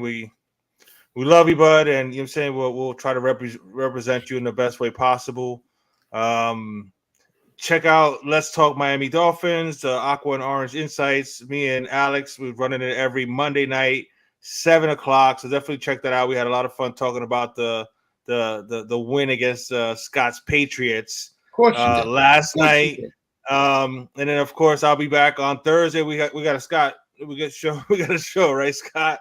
7 o'clock. Very quick show. 7 o'clock Eastern. Very quick. 7 o'clock Eastern this coming Thursday, and then of course the LTS show Thursday night, where we'll make the rest of our picks, and then all kinds of shows on Sunday. I'm all over the place on Sunday, so hit the subscribe, smash the like, and definitely turn on those notifications. Next Monday night show is going to be a must watch after this whole Jonathan Nick shit with the Saints and Packers. Bro. That's going to be so much fun, bro. I can't wait. I won't be on till about 8:30, by the way, actually, next. Perfect time. Oh yeah. Oh, here we go. No, I gotta work. I'm gonna be late. So I will be. Well, I'll be John will come into the second hour anyway, so it don't matter. You guys, I'll face the music if you this. While you're out, just go get your shirt. You know, I go to. We'll see. Go ahead, Scott. Do you got any final thoughts here? And who we any gambling tips for Thursday? For Thursday? Well, I mean, you said you're not betting baseball right now. I haven't seen any player props come out yet, so until we see them come out, I probably won't bet anything. So, shout out to Dan. Piggyback off what Johnny said. 13 months ago, I came into all of this. I'm proud to be a part of this. Happy to be here. Make sure you tell your loved ones you love them. Tomorrow's not promised to anybody. Dan, thank you for everything you've done for me, and I'm sure for all of us. I greatly appreciate it. Stay strong, be comfortable, have some peace, and we're pulling for you every day. Absolutely. Amen. Tanner, you got any last final thoughts here? Hold on, I'm watching Deshaun run. Nice. I went into flags, so probably holding. I mean, I said at the beginning of the show, guys, talked about the announcement there with Dan today for it. I'll have a video drop the next month. We'll talk about the future of the channel. It's not going away. If you're anybody's concerned, it's not going away. If anything, we're going to keep pursuing our vision that we're going to go about. So, but I'll drop a video around that, kind of an idea of what the vision is and dates and stuff. So, but right now, like Scott said, just think about Dan, send him your thoughts, prayers, whatever you're into, and just keep fighting, dude. That's all I got. Listen, I don't think I've ever seen a quarterback get 2 face masks, like him get called for a face mask in a game in my entire life. And Deshaun has done it twice in the last 2 minutes. Yeah, I don't get it. That's stupid, bro. He's just taking his anger out. I mean, push him down. That's what he's doing. Yeah, he's grabbing him. I mean, clearly grabbing him by the face mask. I don't know if I've ever seen a quarterback do that many times in a game in my entire life. I would say most quarterbacks. Balls out. Balls out. I would That's say what most she said. quarterbacks don't get called for that in like a season twice. Oh, Njoku. Oh, he fumbled. David Njoku does what David Njoku does best: fumble the ball in a big situation. That's those guys from the U. That's the guys from the U. Hey. Yep. All those guys from the U, Njoku, Willis McGahee. Sorry, Johnny, I didn't know you were from the U. So It's all good. Are they saying he's down? Are they saying he's down, or was it a fumble? I think somebody's trying to justify he's down. Let's see. No, it's out. It's out. Oh my It's God. out. Ooh. Oh, right at the last minute. Oh boy, Yeah, it's out. Holcomb came in at the last minute from behind. Yep. Right at the last minute. Hey, you guys can catch post game Let's Talk Sports Show. Bill Akins, I think Witt's gonna hop on, as well as Bobby G if he finishes this show in time. So catch the post game with Bill and them, Bill and the crew. Catch those boys out right after this. That's it for us, folks. We'll be back Thursday night, 8:00 Central, 9 Eastern, for all our Week 3 pick'ems. Tanner will have the updated rankings. A lot of us did absolutely dog shit, myself included, into that. Into that. Well, program, you had to make up for last week when you only won 4. I did. So. And Yeah, tell you yeah. what, Tanner had a bounce back week. Yes, So, he did. That being said, we'll see you guys Thursday. We miss you, Dan. We love you. Everybody be like Dan Harris. Be the kindest person in the world that you can be and the most selfless person that you can be. That was Dan Harris, or that is Dan Harris, should I say. We miss you. Be a friend. Tell a friend, folks. Like, subscribe, share. And we'll see you Thursday night, 8:00 Central. Tanner, hit that outro. See you guys. One life, better pop off. What do you like? Make a dream job. No 9-5, no mean boss. Just my life and free thoughts. You could try to play, but you're never gonna beat me. Look the other way, what I'm doing ain't easy. Bloody hands stained from the people who deceive me. Muddy hands break through the chains, go free me. People like sheep move feet, hurt it easy. You don't wanna be fast asleep when they scheming. Better stand tall, ready for a fight, believe me. When they try to change, you can say no, free me.